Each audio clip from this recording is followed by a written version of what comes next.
Unmute. All right. All right, let's do this. All right. Welcome to the Black Biracial broadcast. Let me get our fantastic PDF up. Welcome all. Welcome all to the 244th episode, I believe. Yeah, that's right. Wait, let me make it slightly bigger. Does that make it? All right, it does. Magic. Look at that. All right, slightly bit. Can it? Yeah, do that. All right, welcome all. Don't forget to tell a friend and tell a friend we're live. Yes, right. This show is for all of you, all the people in the community. That's right. So that's where magic happens. So come along. So let's start. So where is our starting? This document. There we go. So we start as we always start. Don't forget to follow the Black Betterment Building Instagram page there. I've copied and pasted it in the actual group in the forum, so you can follow it whenever you like. But yeah, so we start as we always start, and we discuss the triple tragedies, and that is white supremacy, anti-black racism, and the Ma'afa. And these triple tragedies have caused a double dilemma, and that is we are despised and we're disorganized. This is unfortunately what it is, but not to worry. We have a solution. We have a single solution, and that is Black Women. So this entire podcast, stream is promoting the lifestyle of Black women. Accountability, Black people helping Black people on Black issues, and this is the place to join in to find out more and to give ideas and to network and all that good stuff on topics of Black women. There you go. So there it is. We focus on the triple triumphs, which is Black families, Black economics, and Black health, and things that might stop those things from happening. And today we have some good examples and all that good stuff. So what else is there? Okay, we've sent the link out. People always welcome to jump in, but when you do, please don't forget discipline, dedication, dignity, and discernment. We call this the 4D values. That's right, 4D values. So if we can remember that on this show, it'll make communicating easier and minimize anxiety amongst the community. But in general, if you're going to try to do any kind of interactive, constructive work with Black people in general and members of the community, please remember to use the 4D values. It makes helping just a little bit more easier. Big up Sister She Rains, very important contributor to the show. And yeah, big up. Qatari's in the house as well. The brother might be jumping on later on, so that'll be look forward to that. And what is it? We've got descriptive language. So when we're talking, we can use descriptive language and not geography language. That also makes communicating just a little bit more easier when we're trying to find solutions. There you go. So what is today's fantastic, super mega good topic? Well, it is Black and Black biracial bonding. We talked to a Black biracial guest about how best Black biracial people can practice Black betterment. Oh, did I not? No, I actually didn't update this today. And that's so that's important. This is part 3. We had kind of like a Black biracial bonding trilogy, I guess. It was triggered by a show I was in where there was a sister who identifies as biracial, and she said a lot of things that triggered many people, from all different camps and sides, and so yeah, it started a very interesting debate, which we're going to finish. Well, not finish. We're going to continue that. I mean, you can go as long as you want, really. And the other one is complement confusion. We discussed how non-Black people complement Black people can I'm missing the word, can cause Black people to give away power and resource. Look, the word is missing or whatever. And it's actually in the thing as well. Cool. All right. So yeah, let me do that. So what I'm going to do, let me just. Now I've done that. I mean. Yeah, it always bothers me when things miss in text. It's annoying, especially when you copy and paste from one software to another. Oh, whatever. Cool. So let's. So normally, as we start, I'm gonna start by going to what I'm gonna do. I'm gonna actually try to update this thing now as we talk because I unplug my charger as well. If you don't plug the charger in, the machine just turns off when it runs out of power, as we discovered the hard way.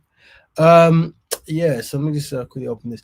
So I'm going to play some videos. I've got some videos that's about videos that came by on the internet, just to give you Black Betterment perspective of it. And then after that, we're going to go through a Black Betterment perspective. So let's just check. I think South Africa sounds kind of most. Let's check.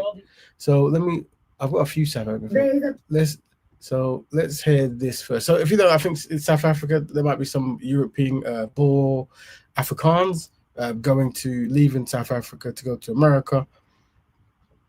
So let's see some news about that.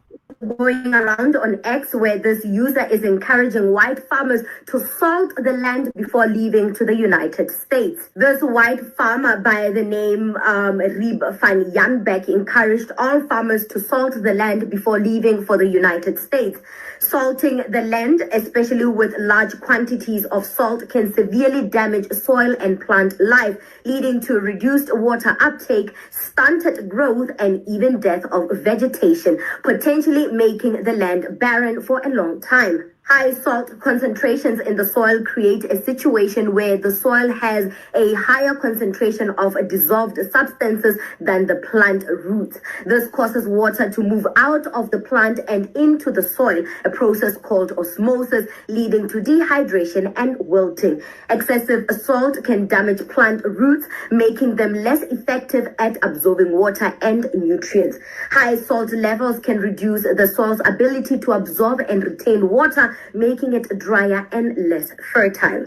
What the Boer farmers are planning on doing is to make sure that they damage the soil, making it impossible for black farmers or anyone interested in farming to practice and get into the business of commercial farming. These are the type of people you've been fighting to have a rainbow nation with. These are the lesser human beings you thought you were equal to. What a degrading mindset we had for a long time. We must make it mandatory to test the earth for salt content. If it is found to be above average levels, that particular farmer must face further sanctions, including imprisonment. They hold no monopoly on who can become the meanest. We can dish it out too. John 8 verse 44 reads, "You are of your father the devil, and your will is to do your father's desires. He was a murderer from the beginning and has nothing to do with the truth, because there is no truth in him." I think they should get in front of this instead of focusing on harassing Zimbabweans and Nigerians. These are the real harassers of our country. These are the real harassers of our spirit. John 8:44 said that they spread nothing but lies and deceit, and they got it from their murderer father. It's a generational repetition. It's a cycle with them. Their fathers were vindictive, and they're now planning vindictive mindsets. They're planning vindictive actions before they leave to the United States. And they want to cry wolf and say, "Oh, we are being killed, we're being tortured," when you are the real murderers out of this. Sister wasn't holding back. Yeah, so for those know, apparently, some South Africans, the European ones, they leave the land and they're leaving, but they're looking to sabotage, so people can't actually grow crops after they leave. They're not a very interesting behavioral pattern. This is a part. I've got some other things to add on to this. So this is Umar Johnson when he went there. Let's see what he said. Oh, hold on. Let's say this as well. Why are you keeping the world? Maybe it doesn't matter. And you know why? No matter how good an individual white person may be, they have an obligation to look out for the best interests of the white race. That's very important. One obligation to look out for the best interests of their own community group. So that's something that black people haven't learned yet, that concept. It's very difficult for black people to understand that. Therefore, no matter how well-meaning they may be, at the end of the day, they're going to close ranks with their own people. Every white person has an obligation to promote and protect white privilege. If there were so many good white people in the world, as so many black multiculturalists claim, why is apartheid still in effect? Why do you have 200,000 homeless black people in South Africa?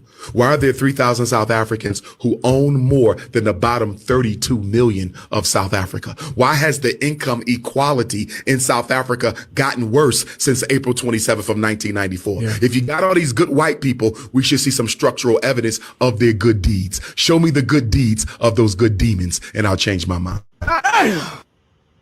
So the final one was this woman. She made a post. Is this one, but more about planning. South Africans are gonna go. Don't worry, they already had a plan in place, and it was called Acre Trader. That's right, they already took the farmland from farmers who were failing. As a matter of fact, they have about 40,000 acres of farmland that they took from American farmers because they wouldn't give them subsidies. Acre Trader is an American real estate investment company that specializes in farmland. It says here that the company aims to increase investor access to real estate assets and provides capitals to farmers and growers to expand their business. But what they failed to leave out here is that the first investor into Acre Trader was none other than J.D. Vance. You know J.D. Vance, the one who's in charge of the White House with the president who is cutting all the subsidies to the farmers? Yeah, that J.D. Vance. And what they also failed to mention is the fact that the people who were investing, yeah, they were South Africaners. And guess who just came to America to go on these farms? That's right. You guessed it. What you're seeing there, you're seeing European South Africans working with American European white people, I guess, and you're planning ahead, and obviously, you know, making sure there's room for them in the new land, but also make sure the land they're leaving doesn't have anything good for the black people, and the land they're going to also, it's guaranteed that they're going to get something of a benefit. So this is the plan that goes on, something that black people don't really understand too well, but this is how, you know, that's how they operate. All right, what else we got before we start? Actually, fantastic show. Let me see. Let's see. Black Indian. Maybe just the "we have no friends" concept. Maybe Black Indian. Well, this sounds interesting. American Cherokee heritage. My great grandmother, Phyllis Thompson Pettit, was a slave of the Cherokees.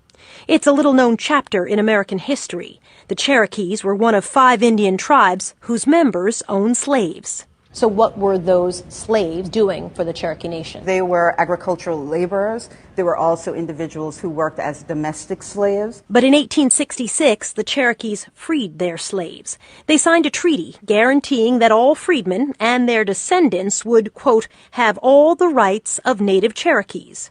Today, that treaty is at the center of a controversy involving nearly 3,000 African Americans. On August 22nd, Cherokee Nation kicked them out of the tribe. The Treaty of 1866 did not give citizenship to the freedmen nor their descendants. Diane Hammonds is the Attorney General for Cherokee Nation. The heart of the issue is whether or not an Indian tribe can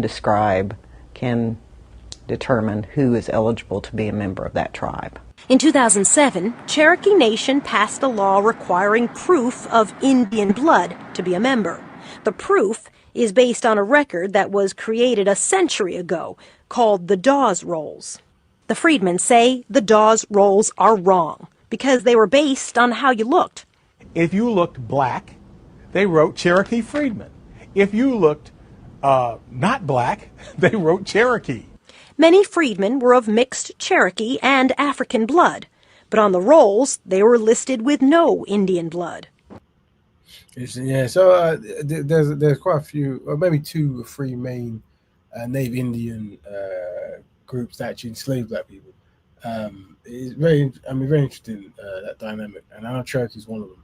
Although historically between blacks and natives of the land, there was in different parts more of a kind of union, especially the Caribbean, in certain parts of America, and obviously South America, where the Maroons would escape from being enslaved, and then they would unite with the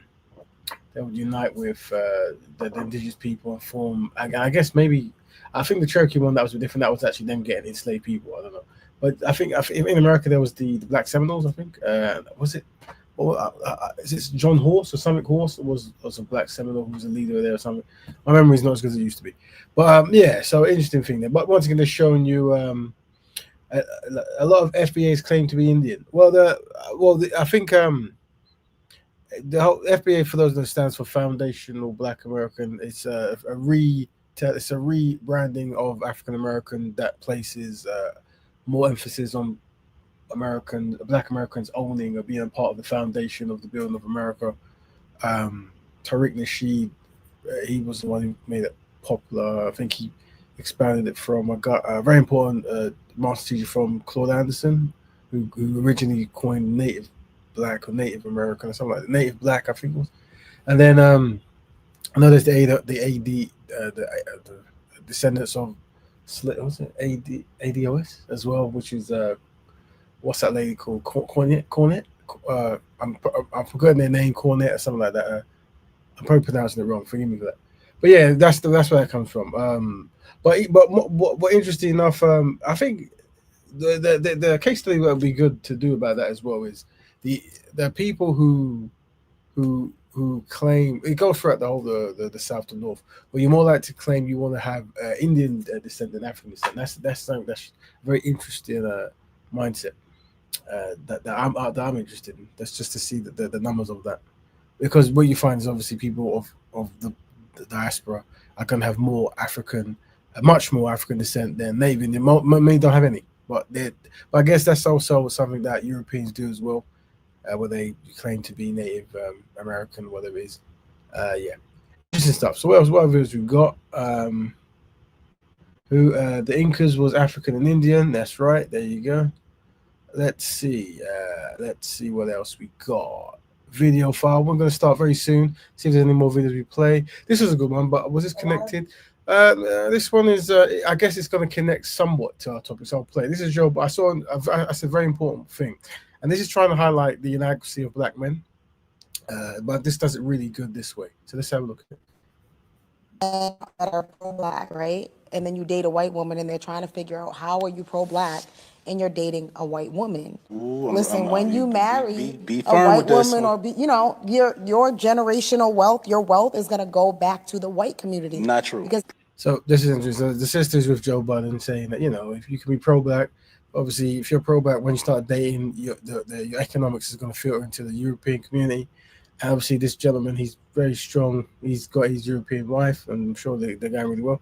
But it's the mindset and the understanding. And what I want you to observe is to analyze the black man and then analyze the white woman and see the difference in mindsets. Because that's why black men collectively are losing, because this is the failure to understand some of the basic math. So listen.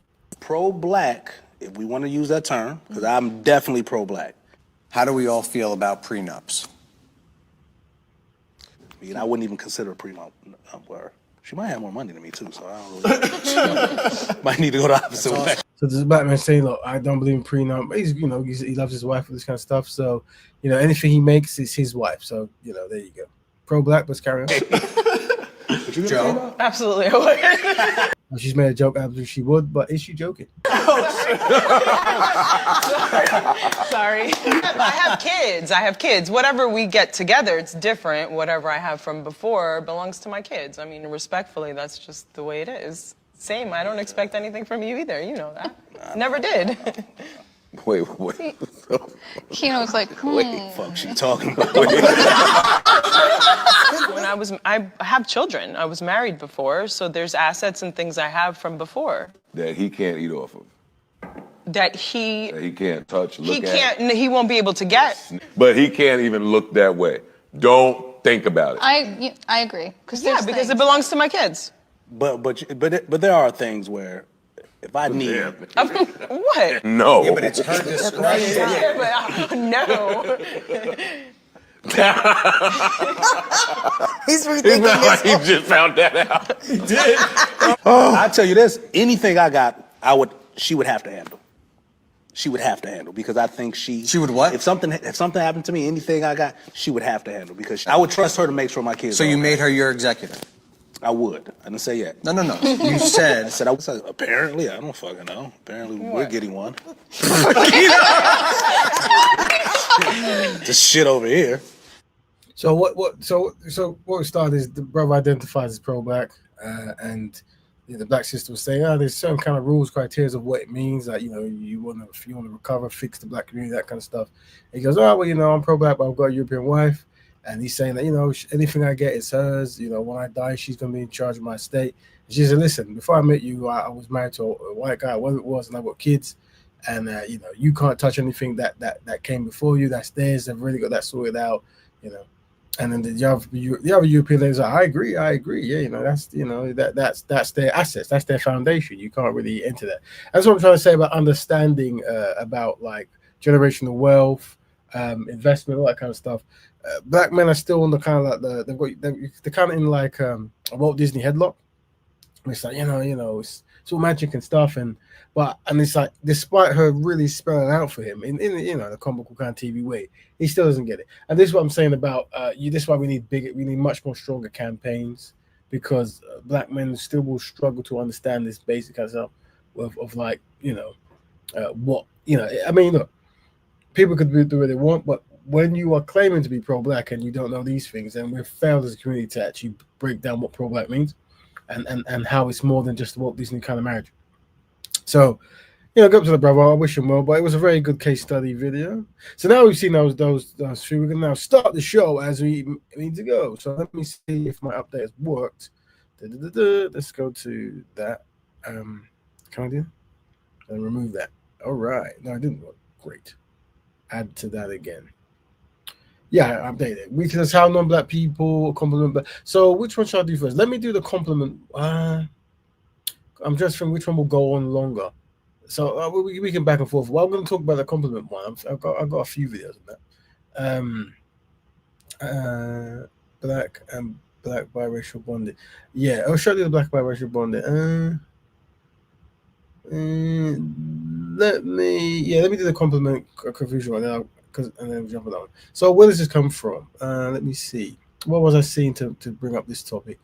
So one of the things, of course, as you know, it's like I was saying in my speaker's corner there, if you really want to destroy black people, just compliment us. If you compliment, you can really make black people just lose their mind, and they'll type quotes like "protect that guy at all costs," and you'll get all of our money, whatever. That's because I think what happens is because people have spent so much lies and hatred about black people openly for so long that just telling something true about black people is now the greatest thing of all time. And the person who says that, who's not black, then becomes a gold medalist in the hearts of many brothers and sisters. And I'm saying that this kind of behavior doesn't work. I mean, it's so good to people to acknowledge people saying truth, but don't lose yourself. So look at certain kind of like videos of I guess me bring that up. So let's see. Not that one. Not that one. Oh, what is that one about? Oh yeah, that is about. That's what triggered it. So let me see the black man one first. Where is that? Muscle guy. Yeah, look at this. We'll bleed to it. That's simple, bro. You guys are the tallest, you're the fastest, you're the strongest, and you're the biggest. And you guys have the best voices. You guys took over the sports industry, the music industry, the rap industry, and now you guys are taking over the film industry. You see, it's not that people hate you guys, it's that people are hating on you guys. And you gotta know the difference, brother. You'll never see a hater do better than you. Damn, King. I never thought about it that way. Yeah, bro. Let's go. I mean, a bit of unknown violations happening. First of all, black man calling a white man king, just like a black man to a white woman queen. It's like a codified language used to build up black people, so it's probably not appropriate to use for others, but whatever. Who don't cares about code? But yeah, all that kind of stuff there. Another thing that happens is, when people try to big up, they mention sports, music, and whatever. But what no one's mentioned is ownership and this kind of stuff, and be able to actually have assets and all that kind of stuff, and have stake in what you're doing, or own the things you create. So that's something that so people love these kind of videos, and I think that's something we should appreciate people saying things. A lot of the stuff is usually said because you do get like a big click on social media, like clicks and likes if you say nice things about black people. I'm not saying it's not genuine. It's genuine. I'm saying that the code is try not to lose your head and try not to give away resources and stuff because of it. But this ultimately, there was this woman. This is what well, there's two of them really. Let me play this one. Where is it? This is woman from one of the kind of reality shows. I don't really watch them, but what is the main thing that I think about every day? Do you know what it would be? Literally just black men. Like, I don't even think it's an issue now. Like, I used to think that it was an issue and I never used to talk to people about it, but I generally think like that is my obsession, and that's what keeps me happy every single day, knowing that I'm a black man's dream as well, and that only really. So one thing that keeps her going is that black men think about her. That's a very interesting statement, a racial showcasing statement to make on. That was probably done for clicks and grabs. I don't know, but it's just an interesting thing. You want to live in a way where this ain't a flex, and this doesn't happen, where the people group who most benefited from the destruction, their women are now going on TV or what it is. Before they even mention repair and reparations, they're mentioning that you are their primary, vice versa, back and forth. You make them happy by thinking of them, and they make you happy thinking about them. And obviously, ladies like this, they can be emboldened because men don't check her or whatever. But also, when you look at how the media it shows a lot of the sport athletes, musical people, and obviously we just saw the last video of Joe Biden's podcast, whatever, where it's such a high amount of black men trying to marry the daughters of white men, that these kind of things on social media can be very normalized, but it's not a flex. It really is a backhand compliment, really. Black men want me, so I feel like I was just literally put on earth to be a woman that loves black men and a black man to love a white woman. Like, without me, it wouldn't be the same in this world.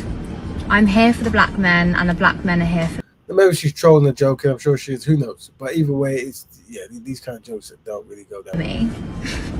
Like I said, I don't know this individual. I'm sure you guys know this person more than me, because the shows of going on islands and this kind of stuff I'm not really watching, unless I have to do a case study, which I don't really want to. But yeah, so there you go. And this just leads on to a very similar thing. This is where black people who they will claim to be black or whatever. This is one gentleman you guys. White people. So this is a gentleman called Sneakbone. I think he was on with Kanye West doing some stuff not too long ago, or whatever. But this is a person. They're part of that kind of like manosphere, new wave guys, where they're shock jocks sort of.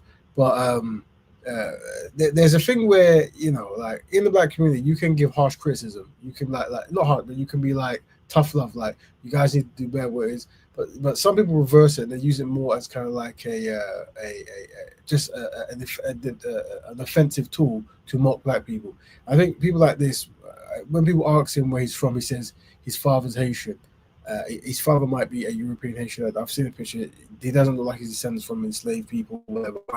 Who am I to know? But once again, I think that's also used to confuse, where people who they use these kind of vague terms to be able to say harsh things towards black people, but still have black people following. If you're getting dirty looks from white people, maybe it's not because they're brown, maybe it's because you smell like weed and you're playing Cardi B outside of your phone speaker. I also used to be brainwashed by that white people think I'm different mentality because I'm slightly brownish and minority, but as soon as I put on a suit, all of that goes away.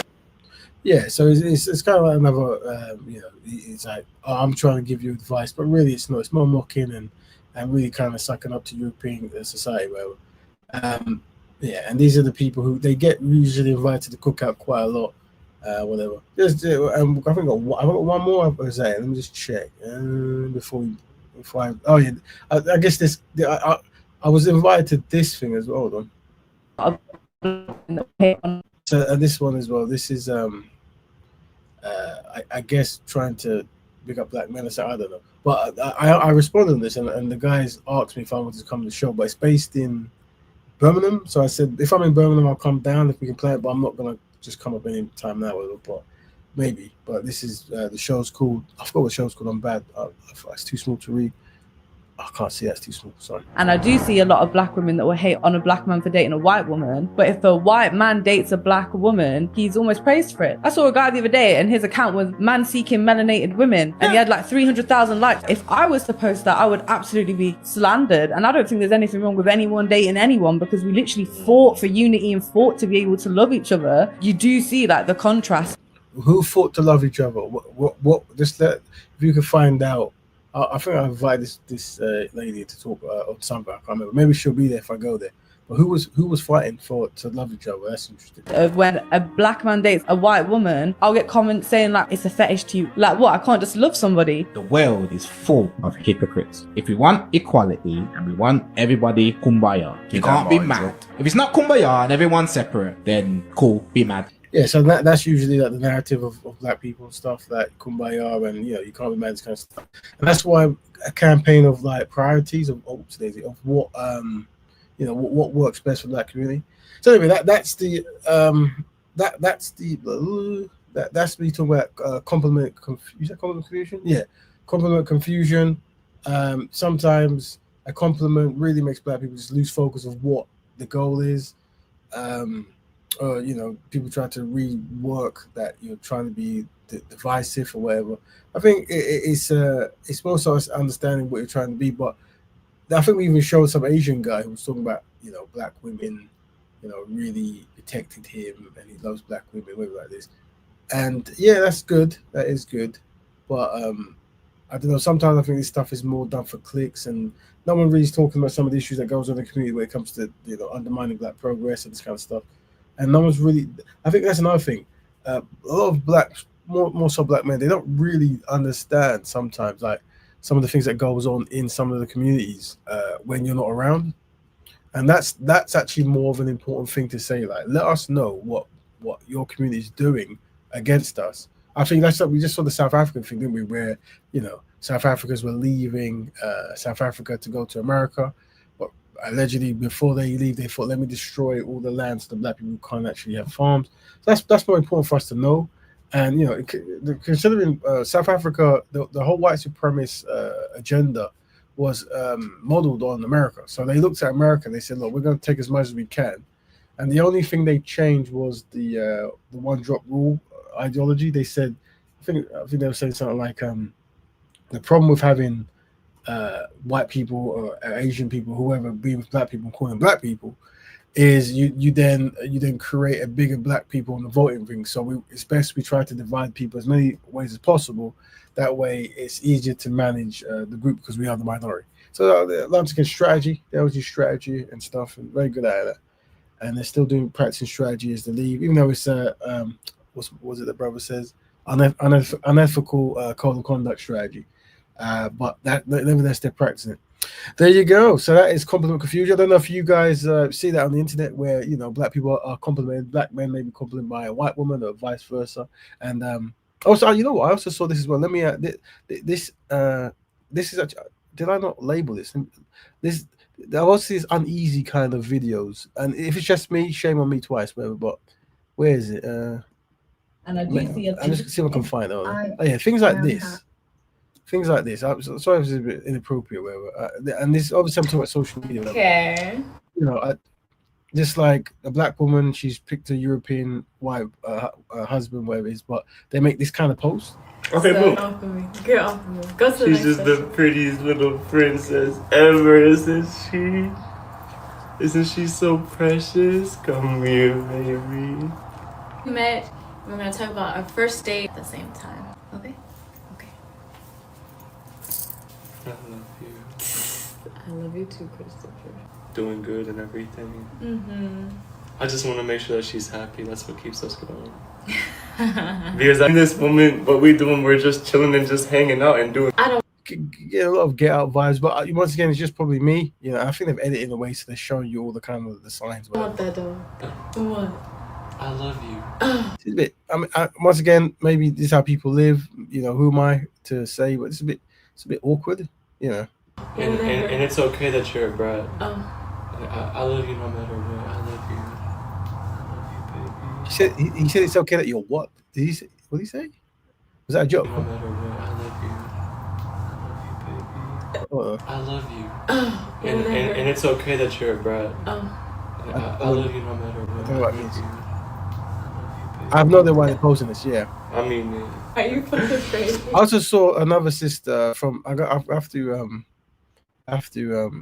mute it because I've got music on it. But I saw a sister. It looks like a Sudanese sister, but I could be wrong.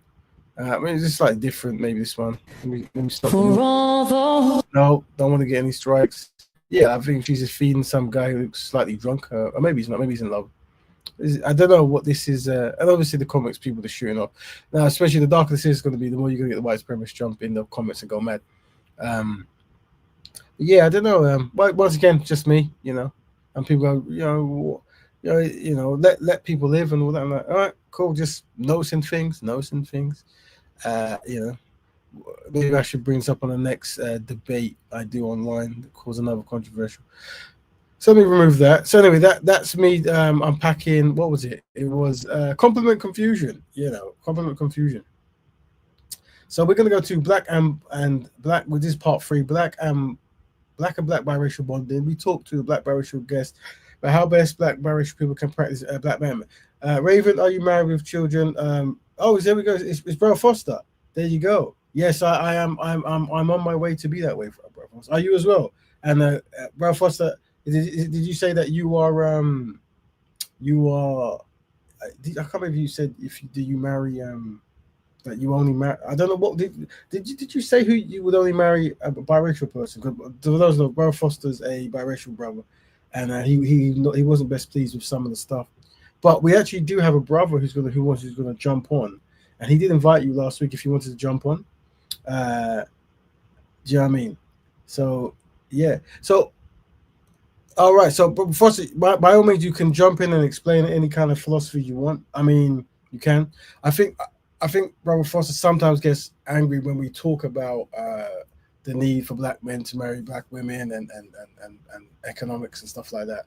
I think, and you can explain it if you feel directly assaulted. If you do, let us know.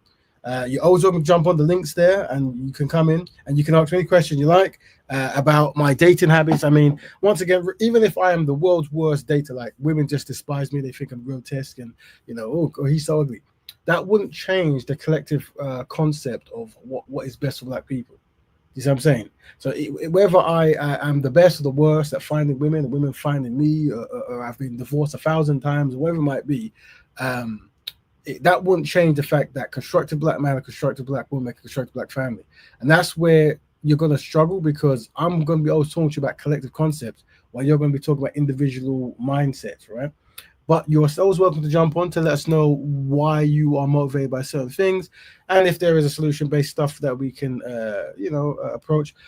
Now, just while you're there, it's good, because this is something that I was going to lean to as well. And I was talking to a brother last week about it's very important. When you have brothers in this, you have brothers in the community. You might have 2 black parents. You might have brothers who might have 1 black parent, and a person who is self-sacrificing or self-sabotaging. Sorry. They're going to do that no matter what. So whether you've got 2 black parents, or you've born in Africa, you're born in the Caribbean, you're born here, if you're unsynchronized with any form of black betterment, or you've been completely compromised by anti-black racism, you're going to be self-sabotaging. You know what I mean? So, and that's just, you shouldn't highlight the difference in backgrounds to say that. But sometimes there is certain kind of like angles that people, might explore because of ease of being able to escape blackness. So, and I think with the biracial brothers and sisters, there was one sister who posted this. I'm just going to play it. And this is going to unpack. See if I can find it. I think it's not this one. We should have actually looked at his work first, really. But let me. I think it's 01. Let me see if I can find it. No. Oh, yes, this we go. Here we go. There it is. The movie Sinners. There was. So this is Lynn May. She's this is a sister. I think she might be from Pakistan or Asian and Caribbean black background. And I think she's gotten a lot of black shows, and she identifies as biracial, but she seems to be like the counter voice. She's always seems to be objecting of many black stuff, and many people are not best pleased with it. And I think what the criticism that people push forward is you're half Pakistan. Well, your parent is Pakistani and your other parent's Caribbean black, but you seem to have no criticism for the Pakistani community or the Pakistani side, but all your fury and fire seems to come to the black side, and you seem to always be in the black side, but you never seem to be in the Pakistani side. This kind of stuff, right? And this is one of the arguments. And she was talking about Sinners. So Sinners is a show by an African American brother, and he was trying to bring a cultural expression to the screen, and he's doing really well. And matter of fact, what I should do before I play it, let me play his video first, because what he's done is somewhat decent in what he's achieved. So this is a highlight. Oh, I think it's this one. Warner agreed to spend $90 million to make Sinners and agreed to give you a cut of gross ticket sales, now rare arrangement known as first dollar gross, meaning before they recoup their costs, you're getting money as well. Warner also agreed, and this is absolutely key, to relinquish its ownership of the film to you after 25 years. The Times reports, quote, some rival film companies were horrified that Warner Brothers would give a film away even after a period of time. I'm not the first filmmaker to get any of these deals, you know, and Warner Brothers is not the first studio to provide these deals to a filmmaker. I think that a lot has been made of my deal in particular. I'm not totally sure why, you know, I have my guesses. It's your you know, guesses, it Ryan. is not a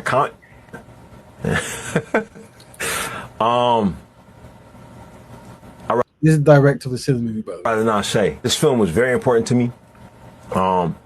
As a writer director, I've made over $2 billion at the global box office. I'm not yet 40 years old. It's taken a lot of time, commitment, energy, and I've missed out on a lot of things in my life. Making films that will always be owned by other people. For this one, because it was so personal, and because I had the ability to negotiate. You know, I asked for a few things that were very important to me for this project.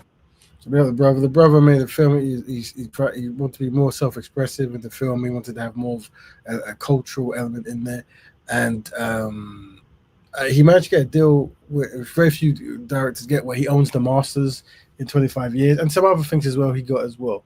I think his upfront payment was there before profits or something like that. So big up him. You know, even if it's just for, is it just for the music? I thought it was for the whole thing, but we'll see. Oh, you mean the film will win the Oscar? Oh, got you right. Yeah. Well, the thing is, the music was done by a Swedish guy. I know that because he befriended the guy on Black Panther who does the music is from Sweden, and he's very talented. And I think he's the guy who worked with what's his name? Redbone, Gambino, something. Charles Gambino, but he sings. He might have a different name when he sings. I can't remember. But him. So he's a Swedish guy. But yeah, I mean, either way, if he wins, that's a good film. Yeah, be up this brother here. You know, he's doing his thing. But the reason I say is because obviously he's made a film, and this film explores different, analogies, and you go watch it. I won't give it away. We haven't done a review yet, so yeah, I think the only white guy on the movie is actually the music guy, and he's Swedish, and he's actually relatively new to music, but he's very trained. He just didn't have opportunity. I think Black Panther might have been literally his second project, and maybe it might have been his first project. But he became famous because Charles Gambino worked with him on an album, and he says, you know, I've got some movie stuff. I reckon you might be able to translate into movies, and he came on with them. So yeah, but anyway, so the brother is sinners in that. Yeah, he's expressing himself. He's right now selling really well, and big up him. But you know, explores different elements in there, and the sister here, she wasn't best pleased with it. So let's see. It, and it's a good feeling. I don't know who produced, directed it, prayed to Satan over that movie, but something wasn't right. And I watch thrillers and I watch horrors, and that movie Sinners, no. And I'm an agnostic, so I believe in a higher positive power. I just don't know what. So and this is what I'm saying. So this is a woman who agnostic means you believe in God or deities, but you just can't claim a particular faith or a way. It's just you believe there's something out there. So you know, but when she's saying, you know, demons and stuff, she's not something I've heard her say before, and she's reserving this for this brother's film. You know, people are religious; they have their own interpretation, maybe whatever. But you see this kind of pattern, and obviously this is a biracial. Today's biracial bonding thing. And you know, I guess what the answer is like when you have people of two different parentage, right? One's Pakistani, one's Caribbean, or one's black, or one's Chinese, and one's white, or one's whatever. If you see a consistent harshness towards the black side and little to no criticism of the other side, that is the distincting feature that why when you have a black person who's self-sabotaging, who has two black parents, you can't really highlight the element. The element you really highlight is maybe within a system, you've been completely dominated and you've tapped out. But in that system, you can actually say, okay, well, why don't you critique the other element or your other family? Why is it just black? And that's, I guess, what the criticism of the sister is. Anyone thinks the film is horror completely misses me in film. Yeah, I won't give away anything in the film. It's definitely, if you haven't seen, go watch it if you can. I watched it in a very nice cinema, in the Odeon Deluxe. It was nice, and there was actually some brothers and sisters who actually listened to the show who was there, and this back in the days we would actually try to look at not a couple of decades ago or something there, but part of the group I was with, we always used to try to get hold of people to watch either black theaters or black films, and we would like book out theaters and just fill them out and all that kind of stuff. I remember we tried to watch, what was it, Birth of a Nation, starring Nat Parker. Was it Nate Parker? And that was about the attempt at the revolution in America. That film was that film was an interesting film because it was Birth of a Nation, and I think that film, what was interesting about it was they seemed to be desperately trying to shut it down, and they almost were successful, to be honest. Yeah, Nate Parker, he directed screenplay, story. Interesting brother, because what it was is he's married to a European woman, but it was his interaction with a European woman 20 years before that, where they allegedly accused him of sexual harassment, something like this, and he was acquitted of that. But they were using that connection to that 20 years ago to actually shut down the film, and they did a lot of things to shut it down. They were basically the film is about Nat Turner. So Nate Parker played Nat Turner. What I call him? Nate Parker played Nat Turner. Nat Turner was the slave rebellion. One of the few. Was quite a lot of rebellions in America, but that was one that's more famous. And the film was named Birth of a Nation. The first ever silent film ever made that won the Oscars was called Birth of a Nation, but that was about KKK killing black people. So I think it was a play on that, like Birth of a Nation, to try to reverse it. So the brother, he knew a lot about history and stuff. He still ended up marrying a European, and unfortunately his connection to European women is what got the film almost shut down. And then I think they were buying cinema tickets so people could go and see it. And then I think Fox ended up buying it. I don't know what they did. I think they bought it off him or something like that. Let me see. Yeah, Fox. I think Fox Searchlight Pictures bought it after the fact. Really? It says that, I'm looking at it, it says it cost $8.5 million to make, and it made 16.8. And it's like, a film like that, that's what I'm saying about promotion and how, there's no way a film like that, 16 million. So, really? Let me see how much Sinners is making at the moment. So, Sinners. Just checking out the data. So Sinners cost more. It costs 100 million to make, but it's already making almost 300 million. So yeah. Anyway, that's anyway, self-sabotage. Blah blah blah. So yeah, that was interesting. I don't know if you guys have actually seen Birth of a Nation. Let me give a link to the Wikipedia page. See, I hope they haven't buried the film, but it was definitely, we got a whole lot of brothers and sisters to watch it. It was very hard. Like, it was hard to get the film in and all that, but for some reason they were trying to not make this film be seen. Don't know why. Well, I do know why, but I can't quantify it to the actual thing. There you go. So yeah, we just started thinking. So what we'll talk remove, Julia. So yeah, so if ever you want to see what some people's complaints are when it comes to like black people as a whole self-sabotage, being thing. I think the uniqueness of having the two different parents, they can run an estimate like, are you highlighting one family group over another?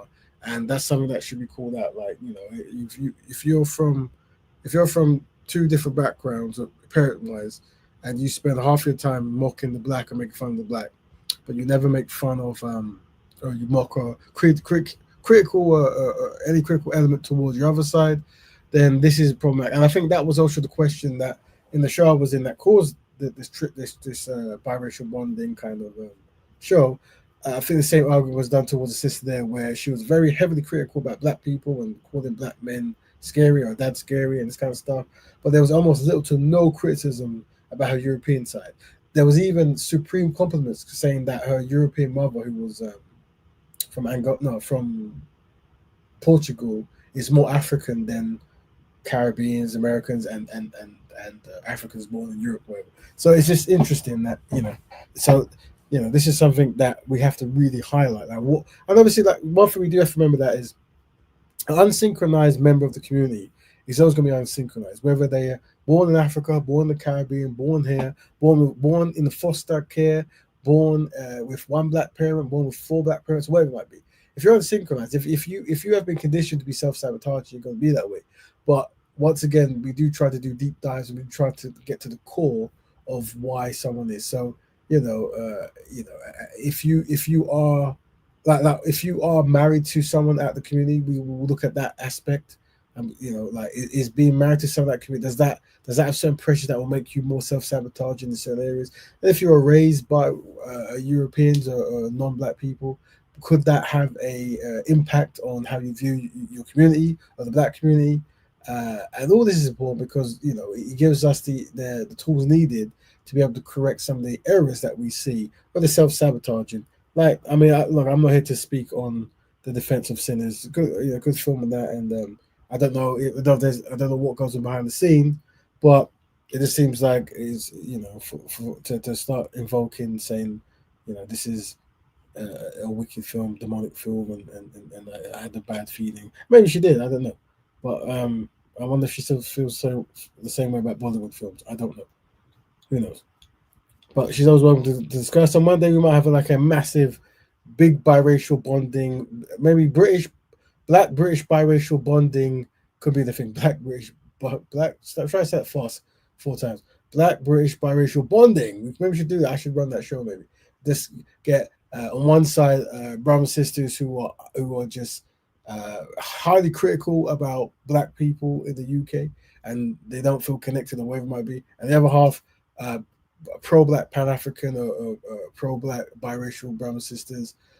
So far, the joke is they've only found one they believe, and that's Brother Akala. There's plenty millions, and I guess what we're saying is we're giving all those brothers and sisters a highlight spot to jump on this show just so they can show their face, because some people in error believe that it is a high number of people with one black parent who might behave in certain kind of self-sabotaging ways. And we had to say, no, that can't be true. We've got a nice place. And we know Brother Foster's out there lingering in the interweb, asking me about, about my marriage life and my children, this kind of stuff like that. And he's welcome to jump in. He himself, he is of a dual heritage background, race-wise. And he's always welcome to jump in. And it'll be good. And we were saying last week was who should speak this strategy of whenever if you get like an African person, like someone who's continental African, jumping on and saying something that's in error, it's more powerful to see someone also of the same African background correcting them. This is because you're trying to minimize the potential of civil wars or ethnic wars, where it's like it looks like Caribbeans versus Africans or African Americans versus continental Africans, or biracial people versus 2 black parent people, or whatever, all that kind of stuff where people try to make a mountain of a molehill. By having more people of a diverse background speaking the same language, it then makes that transition much more easier. Oh yeah, but that's that's how what we're dealing with. So family, I've sent the link out. So if anyone wants to jump in, by all means you can. Now, what tends to happen on the show is I waffle for an hour, and then we usually get a guest jump on, and then we go for another hour. But if we don't do that, I've got some videos I can still play that is around, but there's some videos I haven't played yet, I don't think. There's I might play 1 or 2 maybe. But there we go. What's this? Let me read some of the comments which I've been to.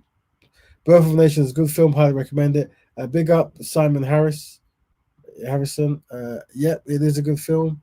Definitely watch it. We did the deep dive of it before about the sabotage in it, and once again, it's that whole connected to white women fiasco that seemed to cause some kind of issue, and that's something patterns that we need to look for as well. The patterns of black men and white women, and I think when I talk about black women, I know sorry Foster, I know it triggers him tremendously, and I apologize, but to be honest, it triggers most people when you talk about it.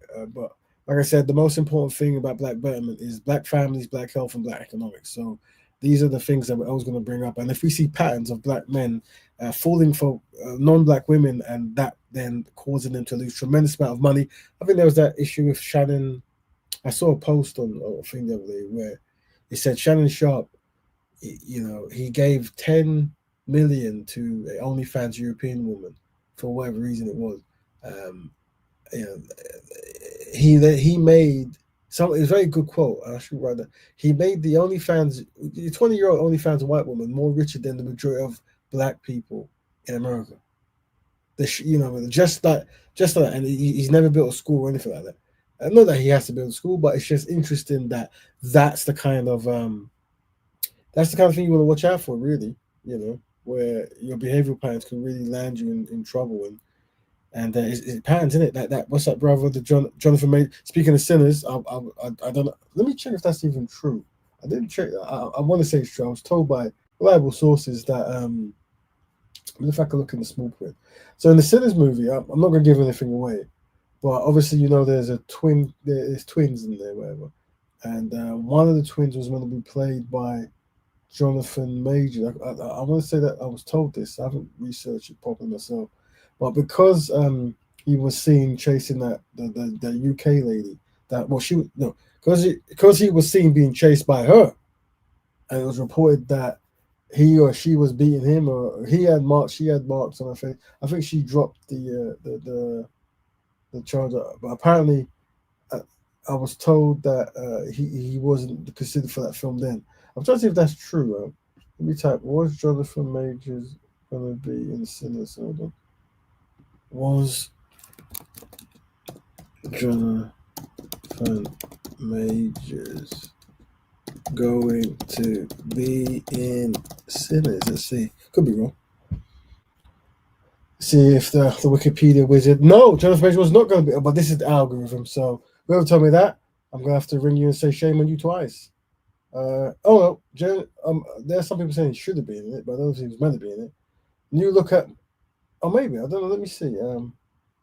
Why do people think Jonathan Major was supposed to be in? I'm just trying. They're saying, but I don't know. Maybe I'm wrong. If you find out, let me know. Why? There's a lot of people. Maybe that's one of those kind of, what they have, those urban myths. Yeah, he would have been good. He's a good actor. Anyway, so yeah, blah blah blah. There you go. So where was I? I was waffling about something. What was I waffling about? The Sinners. He was going to be in it. Good film. Blah blah blah. But anyway, yeah. So yeah, if you want to jump in, let me know. I'll play the last few videos. Let me see if they've got some videos that we wanted to cover as well. Anyway, but it would be good if Brother Foster jumped in, but I suspect he won't. What is there? This is the first. Oh, there is some uplifting thing. This is quite cool. Black-owned electric vehicle company in the world, and it's headquartered here. I wanted to cover because I saw also this brother in America, Dedrick, I think his name. He's got an electric car company, but also in Africa, I think there was two companies I wanted to cover.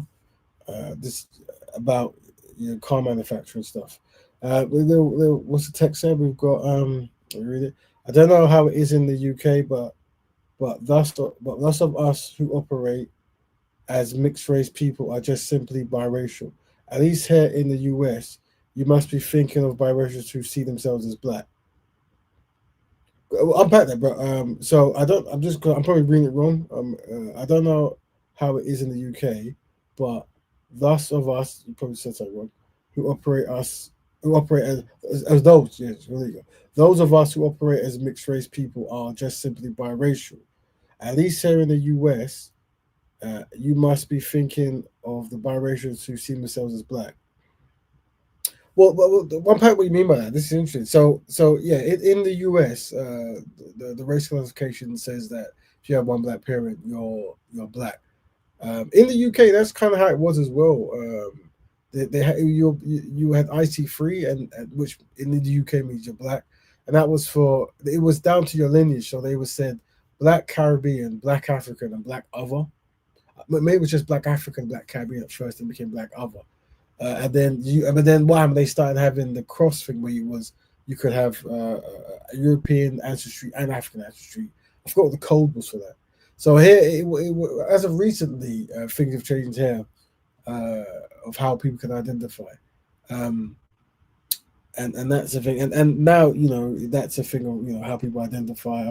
There's some brothers and sisters who talked about that the other day, and they're very strong. Like, oh, a person is this if they have one black parent. They're not this. And the thing I would say is, for me, I don't do the label thing. I think it's a circular kind of talking where I'm not here to tell someone who they are, who they're not. I'm more promoting a lifestyle and who is allowed to practice that lifestyle. If you're African, Caribbean, African American, biracial, Pardo, Negro, all the terms, you're welcome to practice black bread. This is that simple, really. What you call yourself, that's fantastic. Now, as a colloquial term, we say black, or greater black, whatever, you know. But I think there's much given. But either way, if you're connected, we had the ABC community, which is Afro Black connected community.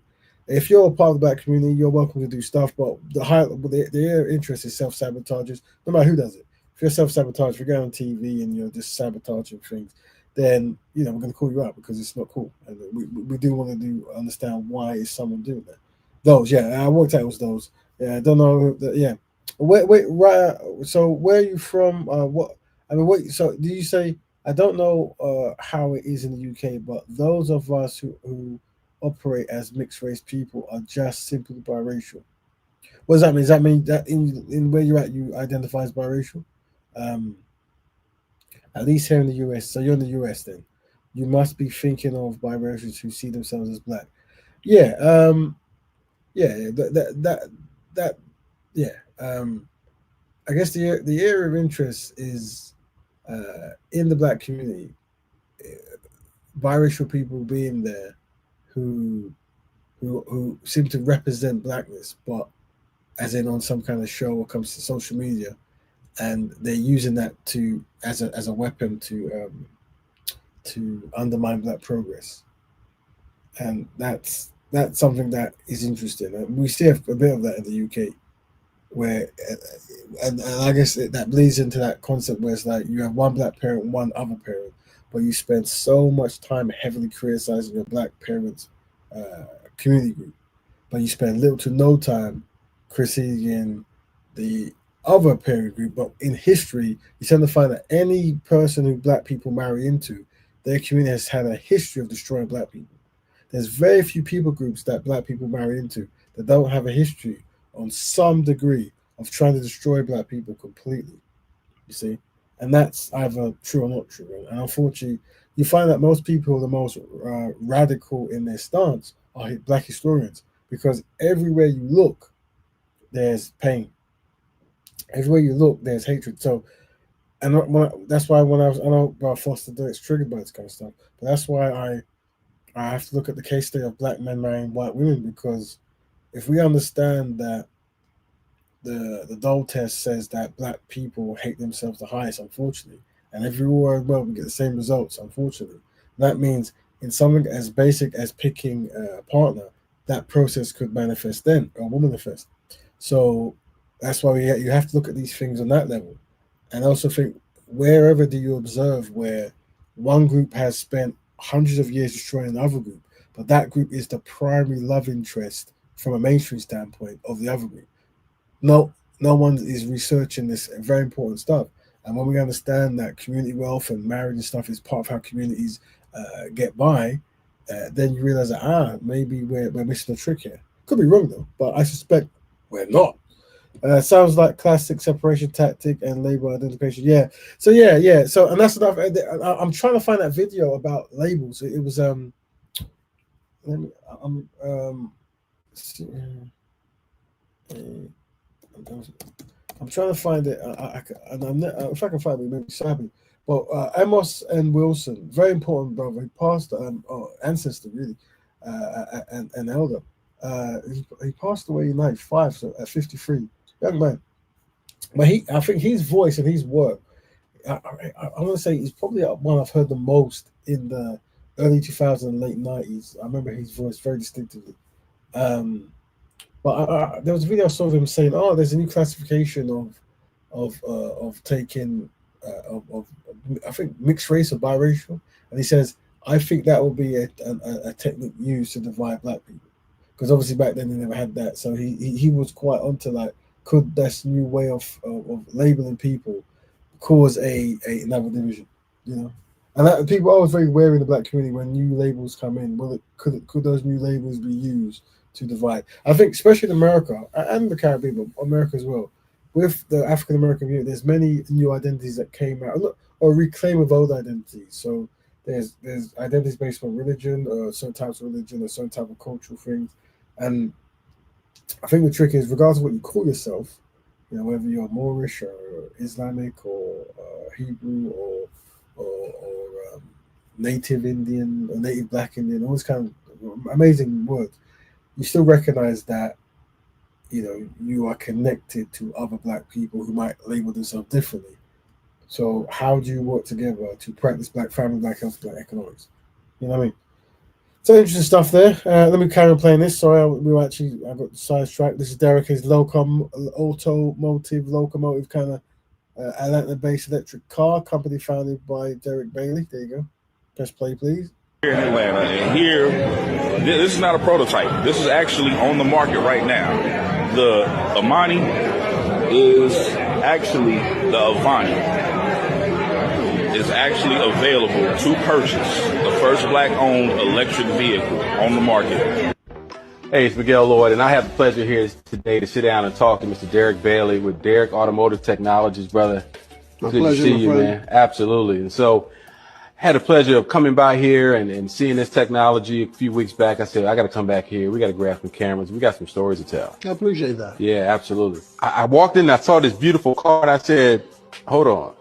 All right.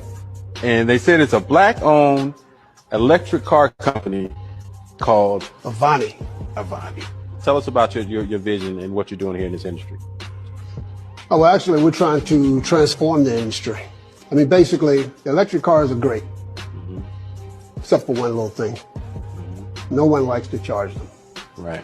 So originally, we created and received a patent for a new type of generator motor. Okay. Tell us about that motor. Well, basically, it's a 53% efficient motor as compared to a traditional engine, which is about 22% efficient. Okay. So when you burn more of the fuel, then you produce less of a carbon footprint. Got it. So the first goal is to reduce the carbon footprint. And then we use that motor to convert fuel to electricity to recharge the batteries in the electric cars. And now you have two options to charge. If you happen to be at home, certainly you're welcome to plug our car in. But if you need to hop in your car and take an emergency drive down to your kid at college, and it's 500 miles away, with my generator in that car, you don't have to stop for a charging station. Yeah, bro, that I'm going to research about him. And there's some guy, there's a few in Africa as well that I wanted to cover. Maybe Burkina Faso. I could be wrong with that one. Could be wrong. But I need to definitely, but that's don't know much about it, but I came across it. So, voila. Check out, you know, I put the link there for his website. So maybe we'll do a deep dive on. But I even think there was in America there was a black brother who was he designing a car as well? First black. Who was the first black car design? I swear they were in the black and white days. You look at the, you know, I swear it was. I think I found. Could be wrong. Maybe I'm wrong. First designer. We're saying Mickley Thompson Jr. When did he start? No, was it in maybe in the 50s, maybe. I don't know if it was it what? I don't know if it was there was someone I saw like making like engines like, you know, like the cars when they were like really few steps away from a horse. Well, Yeah, I don't know if it's that bad, but I'll put this guy. He's the first one. So where is his wiki page for you guys to study? He's the first person, the first African American automotive designer, apparently. So that's good stuff. Sounds good. So check him out. Tell your kids about that. But yeah, what was I saying? Let me sort of waffling. So yeah. So that's some good. Let's see if we've got any more videos before we end this. Before if we end the show. Let's see. Oh, this is important. This is very important. This is very important. Let me not skip this one. Let me pause for a minute. So, we've done case studies about this, and this is about I think it's Tamira. Was it Tamira Rice? There's so many. Tamira, yeah, Tamira Rice, wasn't it? I'm trying to think of the date. Must be 2000 and something. Tamira.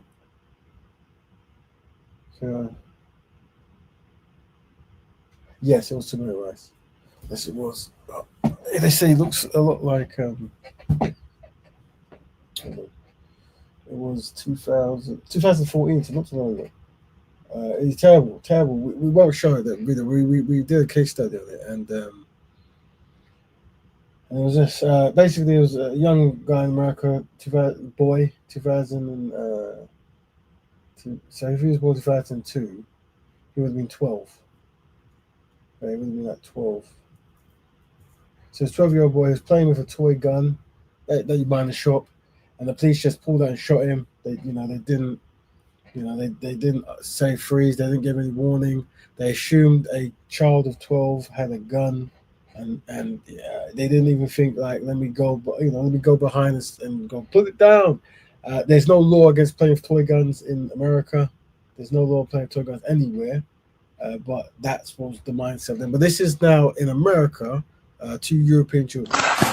Drop it!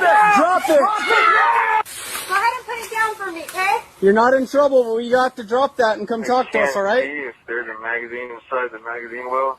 Put it down, baby. They're playing with the gun back and forth. The one in the blue is trying to take it from the one in the orange. Put it down, baby. Just drop it, buddy. Put it down, babe. You're okay. Put it down. And now the kid in the blue and green has a firearm. I need you to put it. All right, then Eugene, can you put it down for me? Now Sean has it. Sean, can you just toss it to the side, babe? Let's make this easy. Because we want to help you. Drop it! Drop it! Drop it, Sean! Load another one. Load another one. Drop it now, you're gonna get hit. Drop it! Drop it now. Drop it, both of you. I don't even have the gun. I don't have the gun. Get over here.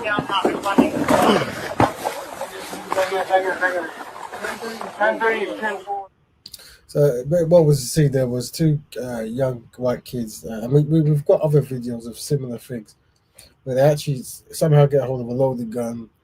They're shooting it at police and at people. They be shouting not to do it, and they're just ignoring them. And when they get, and then they don't get shot, they don't get tasered. The police think it's worth them running and risking their life to take the gun off them. The kids even say I don't have a gun when they catch them. We saw a girl and a boy do the same thing, but they had a sniper gun, so they were sniping police out the window, and the police were running around the trees trying to break into the house to take the gun off them.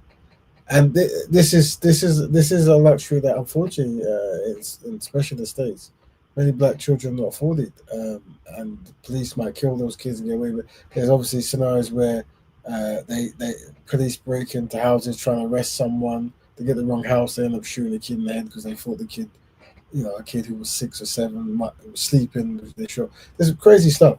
There we go. So yeah, Terry Rice, yeah.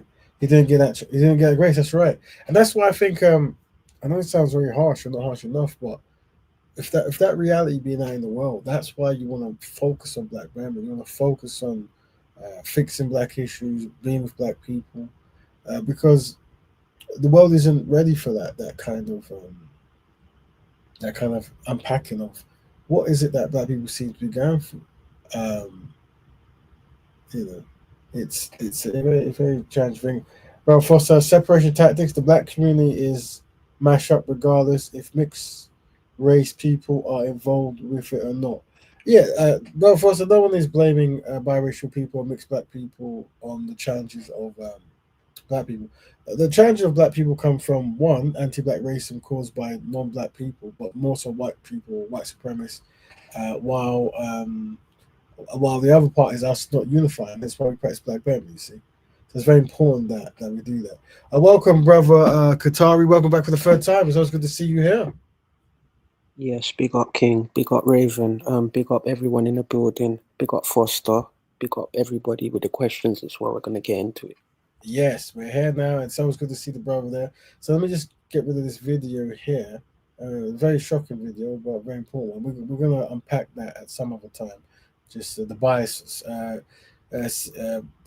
push towards black children, and just that kind of bias that we have to really deal with. Where are we? So respect. Okay, you have a fan, brother.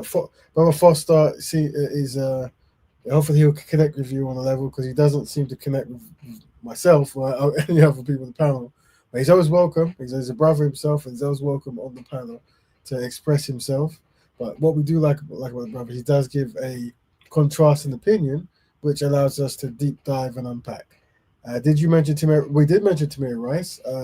That's what we'll talk about. Let me give the Wikipedia. Well, what we're doing for if you just joined, sister, was we're highlighting the many, especially in the States, where young children manage to find firearms and they are not killed. They're firing it repeatedly at the officers. This could be snipers, Uzis, pistols.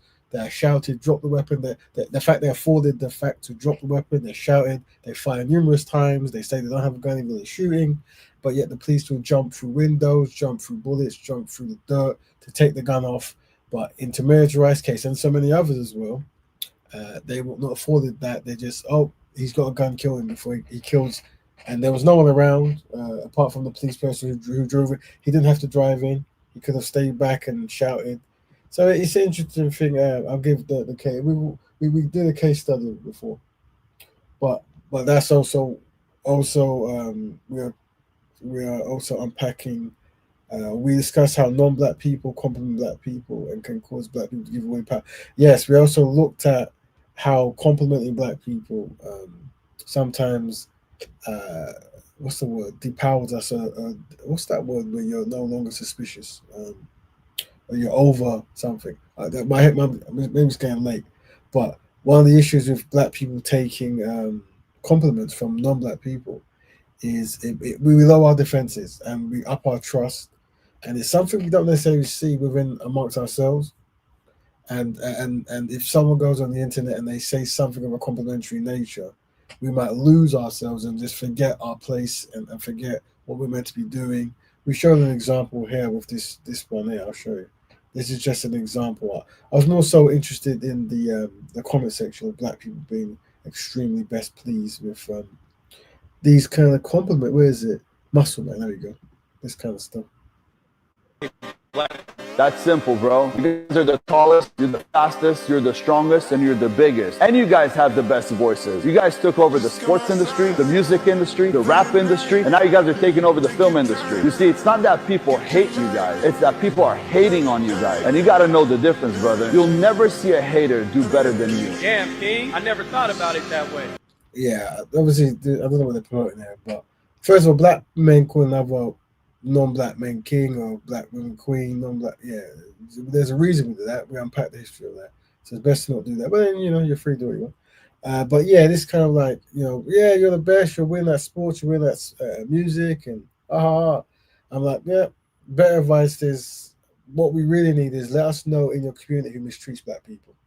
I always say that's the best thing. A non-black person, the best thing you can do, two best things you can do is set up a industry or institution to pay back reparations, and two, let us know when black people are being mistreated. When I say this is a simple request, but it causes the most calamities and kerfuffle. Like, how dare you? This is too much. Well, no, we just want to come to the cookout. Whatever. So okay, let's see what the people are saying. Yeah, is it Corinne Gaines was shot and killed in her son was shot and they knew her child was in the room. Yeah, I think we covered that as well. Was that the one where she was in the room with a gun, a lady, and they shot her in front of a kid. They didn't care. And there was another one where they got the wrong house and they shot a young child in the head, a baby girl. Man, it's yeah, very diabolical, extreme diabolical behavior patterns. Um, remove that. We're also looking at these kind of backhanded compliments, no, but or just clickbait compliments more so. For this one, where is it? Not that one. Not that one. Things like this. We're looking at. Said to me, what is the main thing that I think about every day? Do you know what it would be? Literally just black men.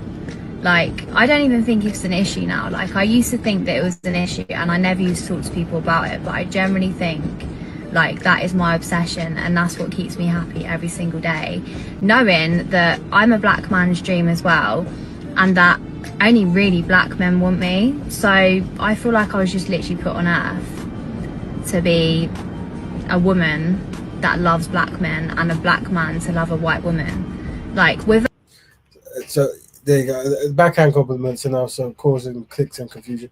But we're having obviously today's biracial bonding day, so we're just gonna, all get involved in that. So what's this? So yeah. So tell me about some of these famous biracial channels. Right, Albert. Hi, have you been in a mixed race? So tell me, because we've had there's obviously going to be biracial forums where people talk about whatever you talk about, right? But there's also some that are set up that are done as exoduses to leave the black community or to try to mobilize, I guess, biracial people on certain negative aspects that might be happening, whatever. And that's interesting because there was two brothers, and I don't know if Foster came from that forum of like as in like trying to distinctly separate people with one black parent from people with two black parents. A very important thing that here's what it's about and stuff. I don't know if that's the kind of forms we're talking about. They say that's false. I'm sure white men have wanted her, but she doesn't want them. Yeah. This not that this woman is trying some kind of clickbait behavior pattern. I don't know, but the issue is more so about how black men react to it, and behave in a way where white women will feel emboldened and empowered to do this kind of stuff and get black men doing the whole cartoon eyes popping at their head responses. Where I don't know. But then once again, this is all backhanded compliments. These are not a flex. This is not stuff that is you don't really see this in other community groups. The whole fetishization of the male group. It's not. Yeah, it's problematic. But what's good? The only real defense for it is knowing yourself and being pro-black. Where this doesn't matter. The issue is if men really lose themselves, and obviously we were highlighting behavioral patterns like this. Where is it? Just I know Brother Foster doesn't like us playing relationships because he gets slightly offended, but we're not trying to offend him. And they're pro-black, right? And then you date a white woman and they're trying to figure out how are you pro-black and you're dating a white woman. Listen, when you marry... So what we're focused on here is how the European woman, or the white woman, sorry, understands about economics, group economics, generational wealth, separation of when things were achieved and when you weren't around, versus the black man who doesn't seem to understand it. A white woman or your generational wealth, your wealth is going to go back to the white community. Not true. Because pro-black, if we want to use that term, because I'm definitely pro-black.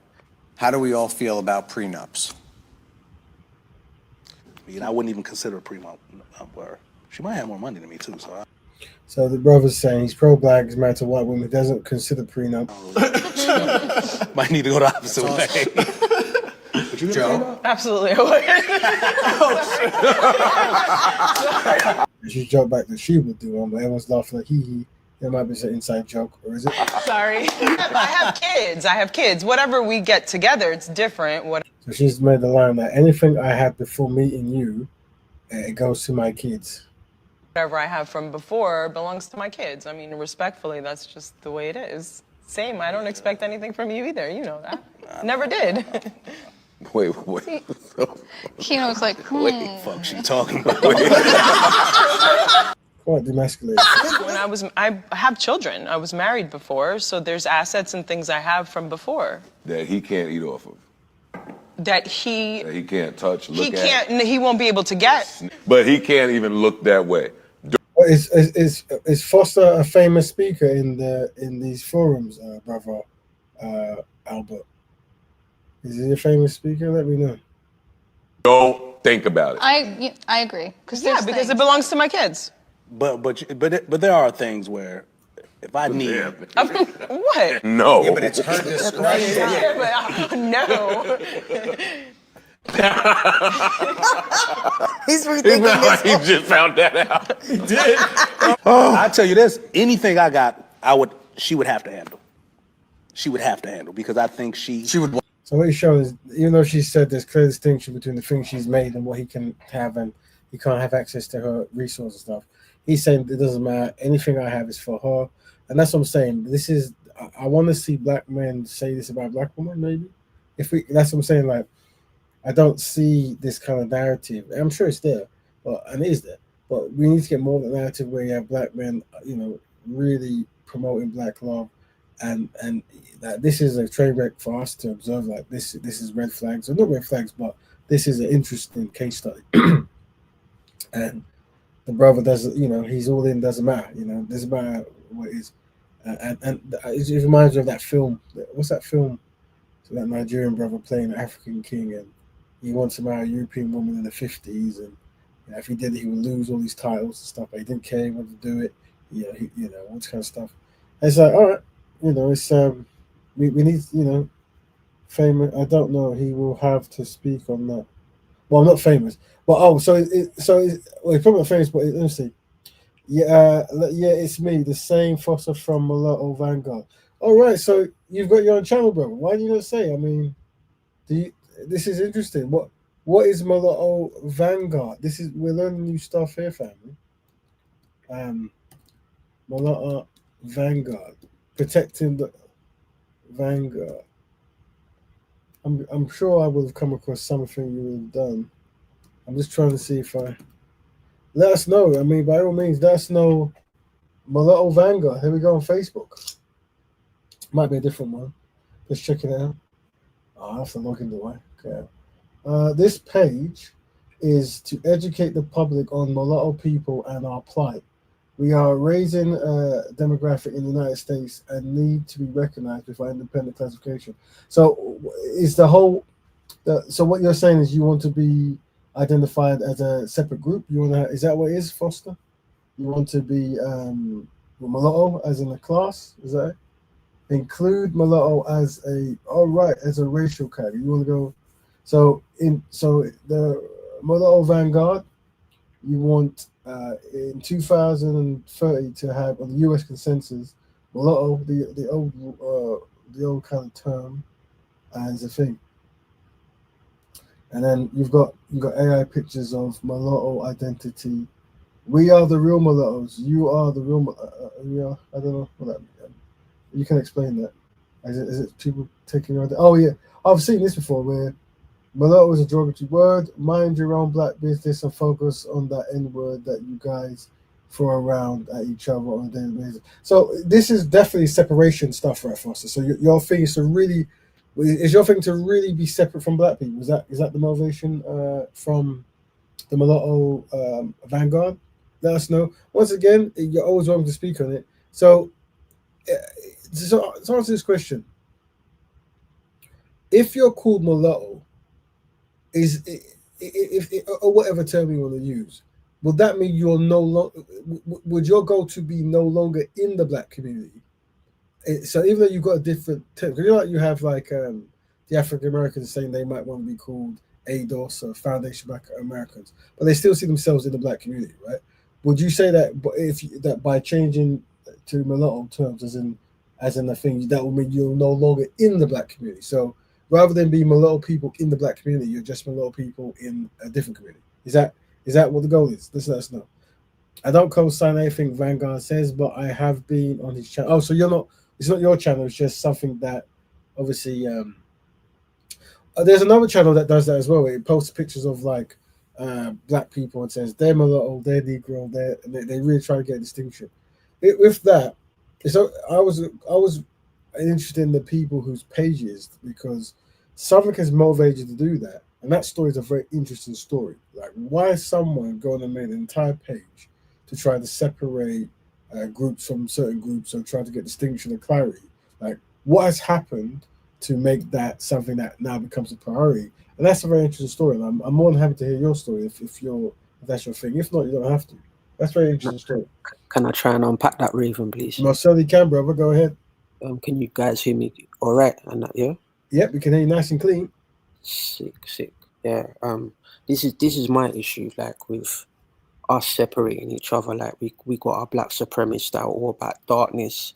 Then we got like the light skin crews, the red bones crews, you know, and this is the thing that like I have the issue with is the separation, divide and conquer tactics, because I know my shade is from black, and I'm kind of a little bit biblical as well. I believe in like different scriptures. So when it comes to Adam, made of clay, and us even doing the history, like everyone was like black and brown. We was the spectrum of black. We had albino too. So I'm not with all of the separation, you know, because I know my root, and I'm a mixed race brother.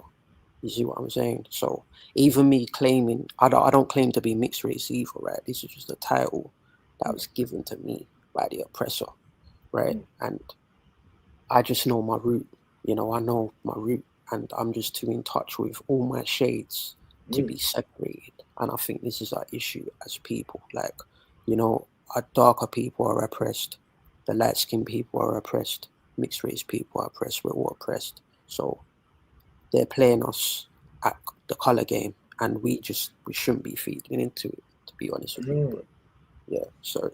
Well, it's interesting. I mean, and no matter, I mean, we're always going to take time off to hear different people's perspective, which is always good. No matter what people want to identify, Black Betterment's always going to be going for. We're always going to focus on, you know, black people come together and find solutions. But we're definitely interested in some unique stuff. He says that I'm BW biracial. Does that mean black born biracial? Is that what BW stands? I'm a bit behind. So I'm a BW biracial, and I never was in the black community. So I can't really speak up to that.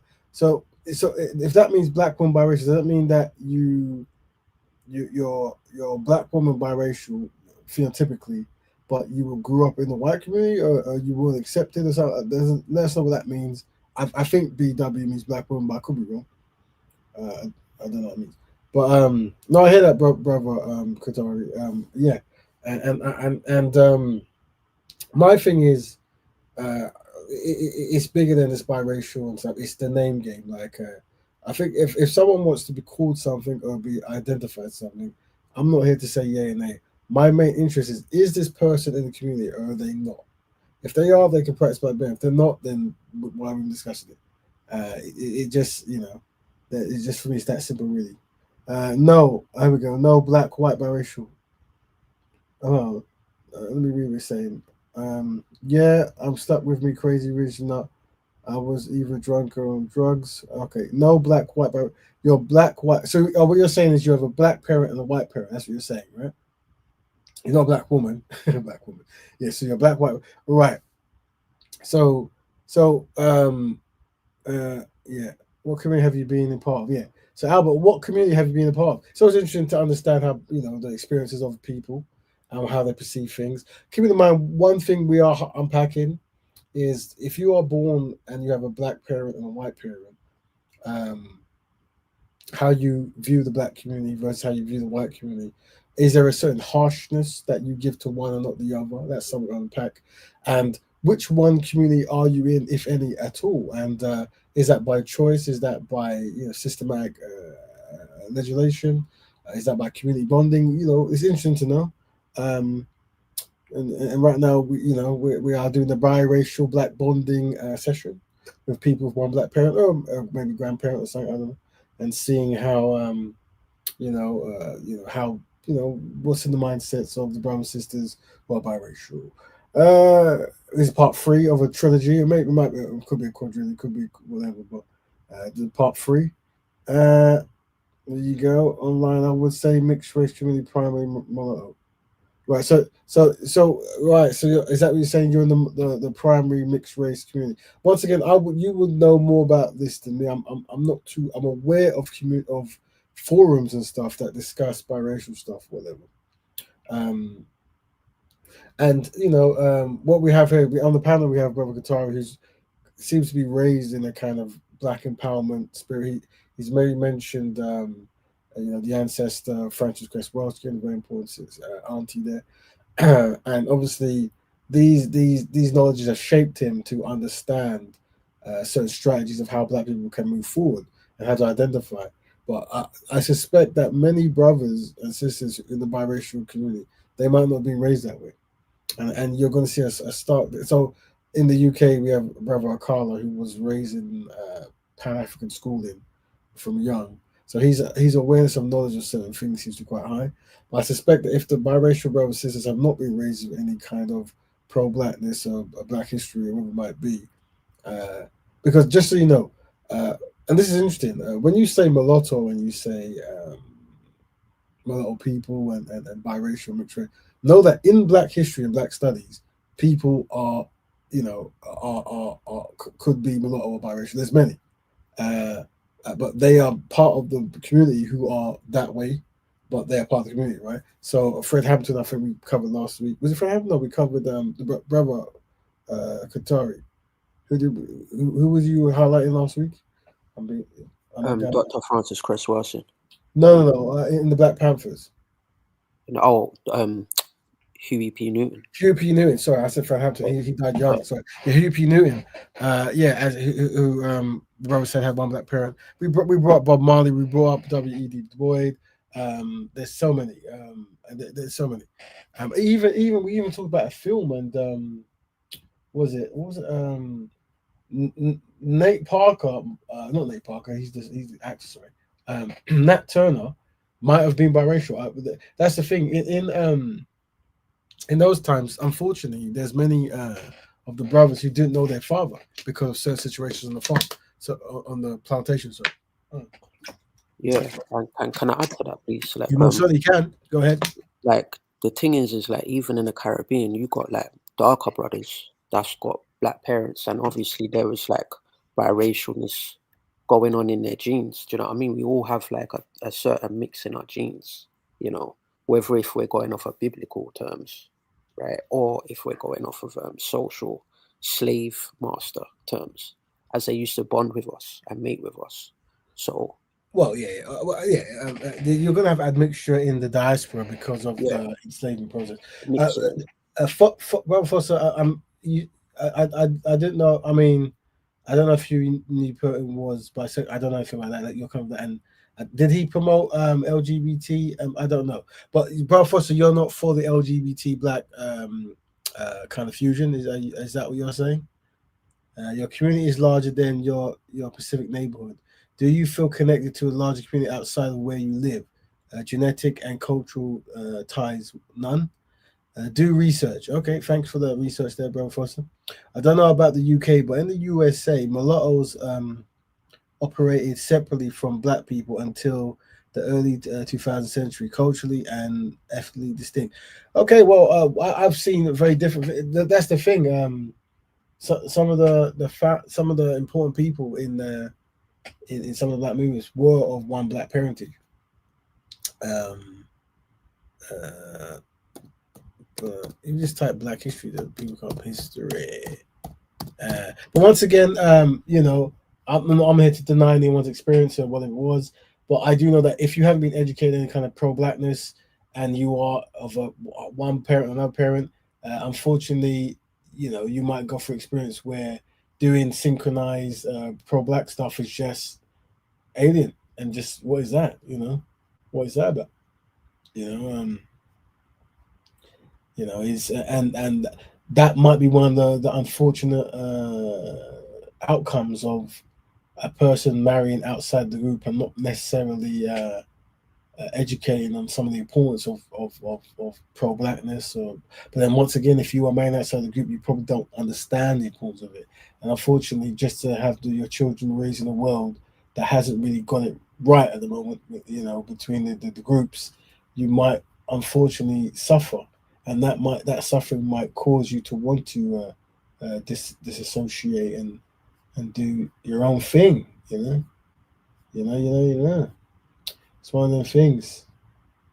It is quite challenging, but know that regardless of what you think, you don't think, there's always a place for you in the Black community. And remember, what I'm trying to do as well is demonstrate as I talk and show that if you are biracial and you are facing this kindness from the Black community, who've always seen you as part of the group, whether you have experiences bad or good, regardless, know that this is how we're reacting. And if we get much criticism towards this kindness, yet the Europeans who made the racial qualification, who won't let you be white, who also in the UK, some of the biggest riots were caused by, I think it was a biracial brother being killed, and that caused like all brothers to rebel and burn things down. If we're seeing a kind of one-sidedness, then we're going to ask what is motivating that? And if it is anti-blackness, then we need to unpack it really. Like, are we all just bred to be self-sabotaging of Black progress, regardless if we have one Black parent or two Black parents? And that you as a biracial person with a unique experience, you might be demonstrating anti-blackness as we do, because that's what we've been trained to do. You see, the only difference is you might feel like you have a scapegoat because you have a parent that's European, but unfortunately, you can never be white enough unless you're white. So or whatever group you've married into. You see, and that's one of those things. All right, so let's see. We're joined by Brother Qatari, a third time here, dropping some jewels. We big up Brother Foster, giving us insight. Brother Albert, obviously Melanated Goddess, and all the others who are live in the place. Any questions you want, feel free to ask. We have a brother who's pro-Black, biracial brother. He identifies as Black. We see him as Black. When we go to meetings, brothers like him are obviously just part and parcel within the community. But obviously, there are those who have a similar kind of background who think slightly different. How they've internalized the problems they've gone through makes them want to more delineate and move away. And they've described in the forum some of the groups they've joined, some of the ideologies like trying to get mulatto as a consensus in the American voting, or just when you tick in for a job, you say, I'm Black, I'm white, I'm mulatto. Is there a reason mulatto over what do they have at the moment? Do they have biracial at the moment? What is it that you can tick in America? What is it you can tick in America? They class a lot of Latinos like mulatto as well, because it's just because of the tan, because we're like brown. No, but I mean, like like in the consensus, like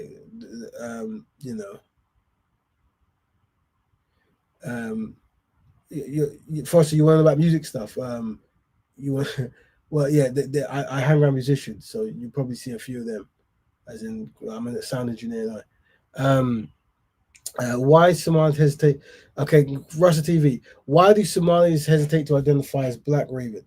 So East Africans and Somali, well, particularly, there's a history. I was showing this to my friend the other day. In this, what happens? There's many reasons, right?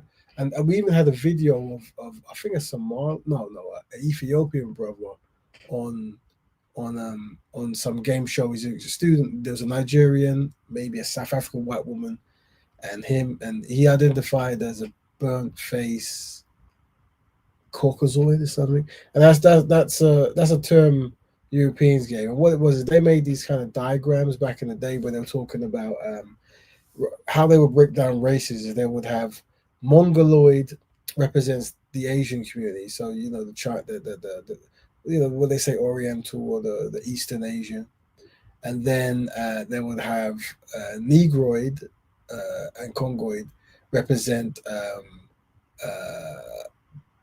Africans, and they also included Aboriginals in that as well, and a few others.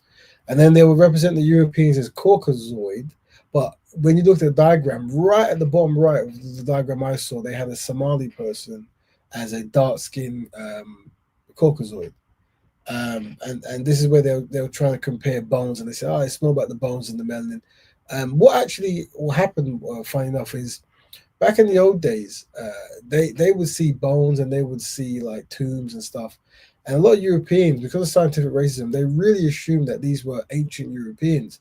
But as they started doing more of the scientific tests and stuff, they realized that actually Europeans as a phenotype has only existed for 6,000 years. And when it comes to being like civilized nations, it was really the Greeks who wasn't classified as European then, and who might have been the earliest kind of for how they define civilization.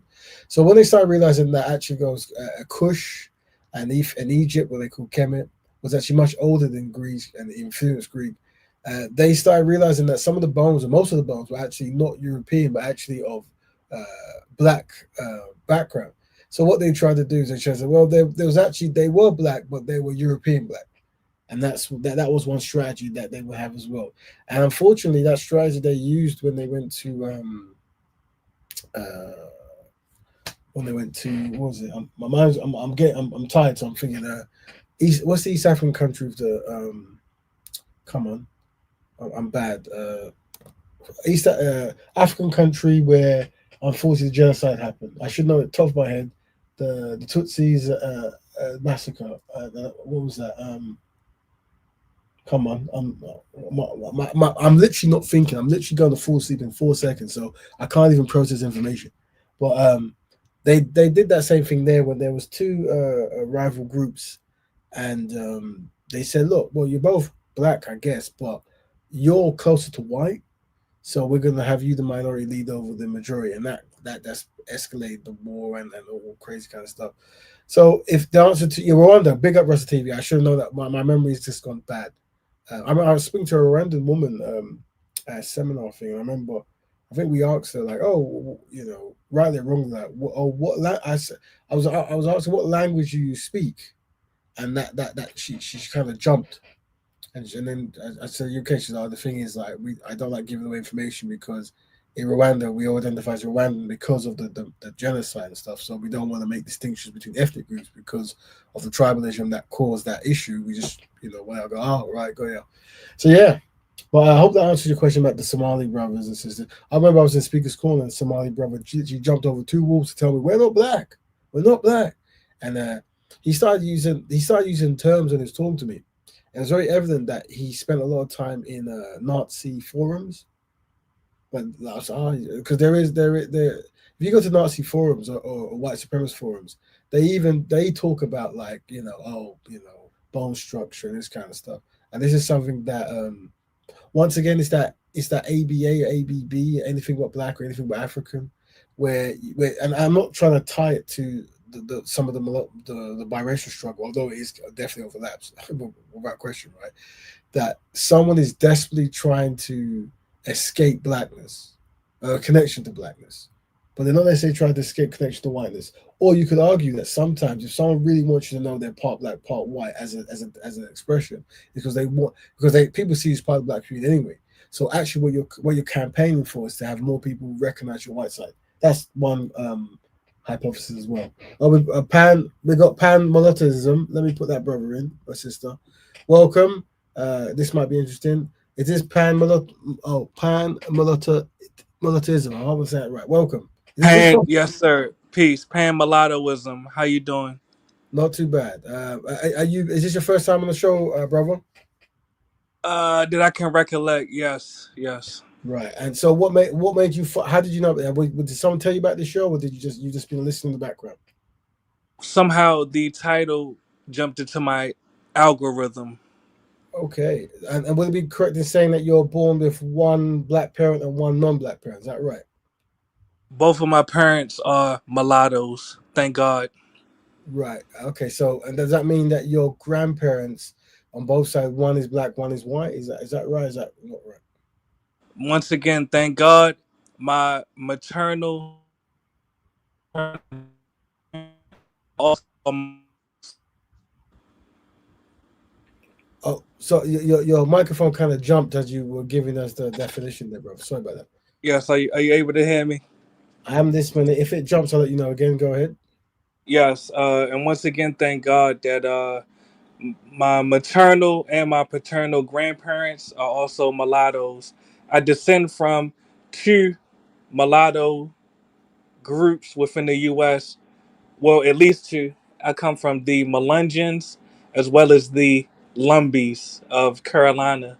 So yes, I'm a multi-generational mulatto. Right. And was that by designers in? I'm aware that in certain places, well, they say light skinned people would form kind of like unions and try to keep the certain color tones, something like that. And they had like the paper bag and the Blue Vein Society. Is that a similar thing? Is that something slightly different in your case?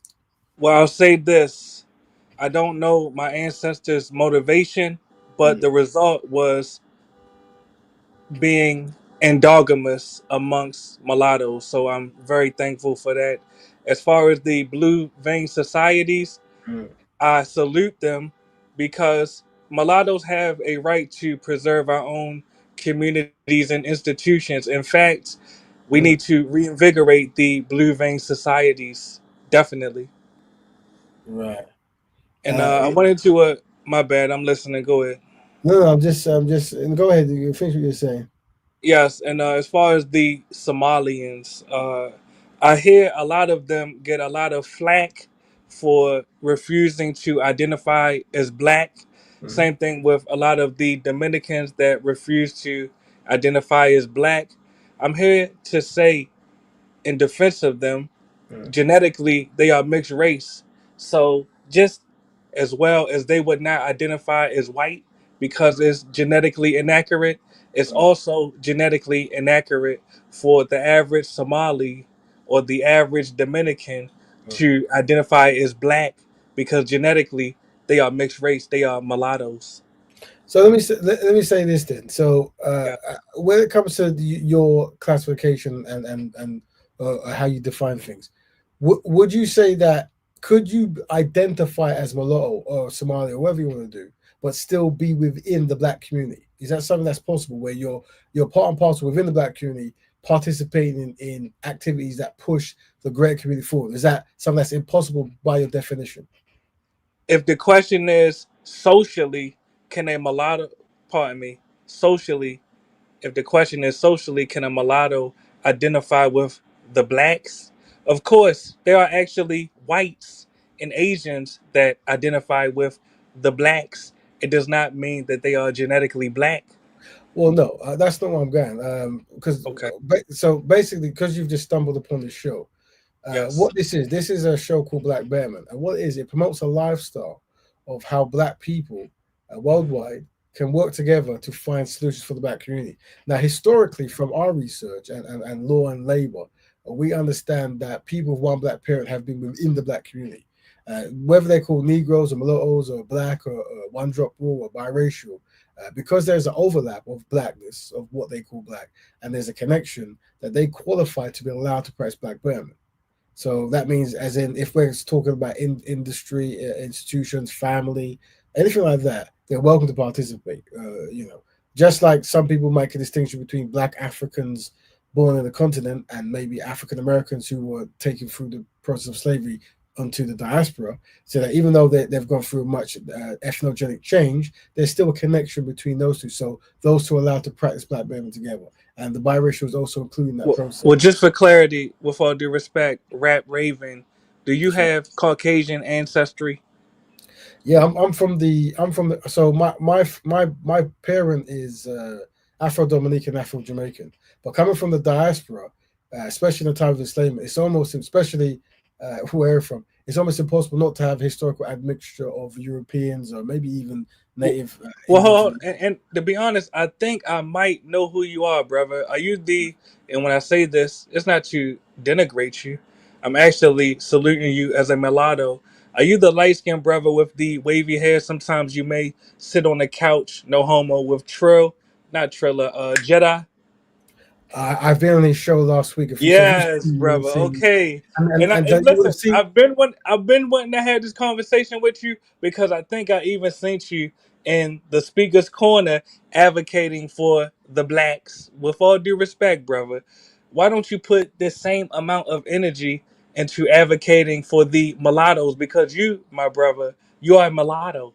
You have to acknowledge your genetic reality. Just because the whites have forced the one drop rule on us does not mean that we have to abide by it. We have to be proud of what we actually are, not what we want to be, or not what Caucasians call us. We are mulattoes. We are mixed race.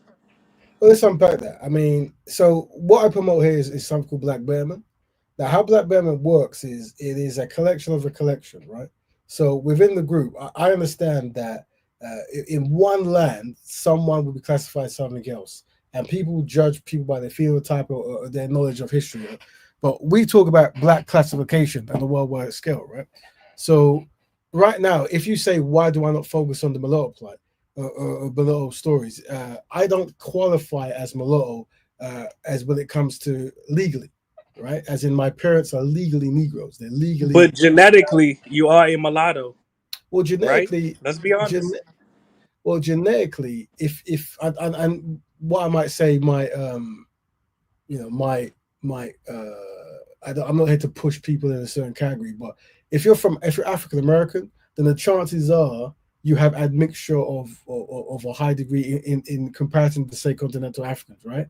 Yeah, so let's stay on the tightrope. I'm asking a simple question: why not promote mulatto betterment instead of black betterment? Being that you yourself are a mulatto, or at least promote both. If you want to see the blacks do better, you can promote black betterment, but why not also, in a sense of self-preservation, promote mulatto betterment? That's the part I don't understand about you, my mulatto brother. Well, and people are saying you're trolling, but even though you might No, I'm dead serious. I'm very serious about this I'm man going to take mulatto. you serious. No, I'm going to take you serious because, like I said, if you are serious, there should be an answer for what you're saying. So this might be, and if this is confusing, let me know, right? So it's like this: a mulatto person is a member of the Black community, meaning once they're born within the community. So within the community, you will have a mulatto and you have a Negro. These are ancient terms, right? Both those mulatto and Negroes are welcome to practice Black Betterment. So when you say, why don't you focus on this or focus on that? But by definition, the person is included.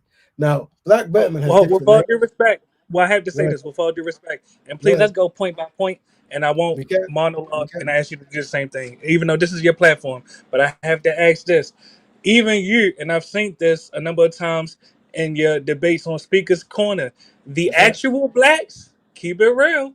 They pointed you out as a mulatto. They pointed you out as different from them. Even a fellow mulatto, and I'm not a supporter of Muhammad Hijab, but you had a debate with him, and he even asked you, "Aren't you mixed race?"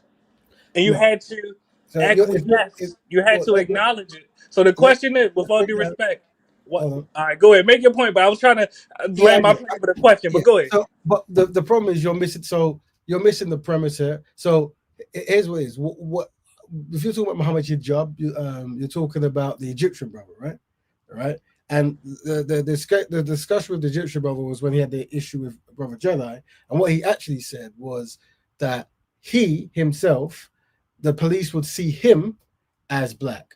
That's what he said. They see him as black, and and the argument was, why has that got to do with Black Betterment? And most of the times I speak is about what is that someone thinking that you're black or not black. He's an Egyptian brother. He might have a history of black. I have no real interest in that.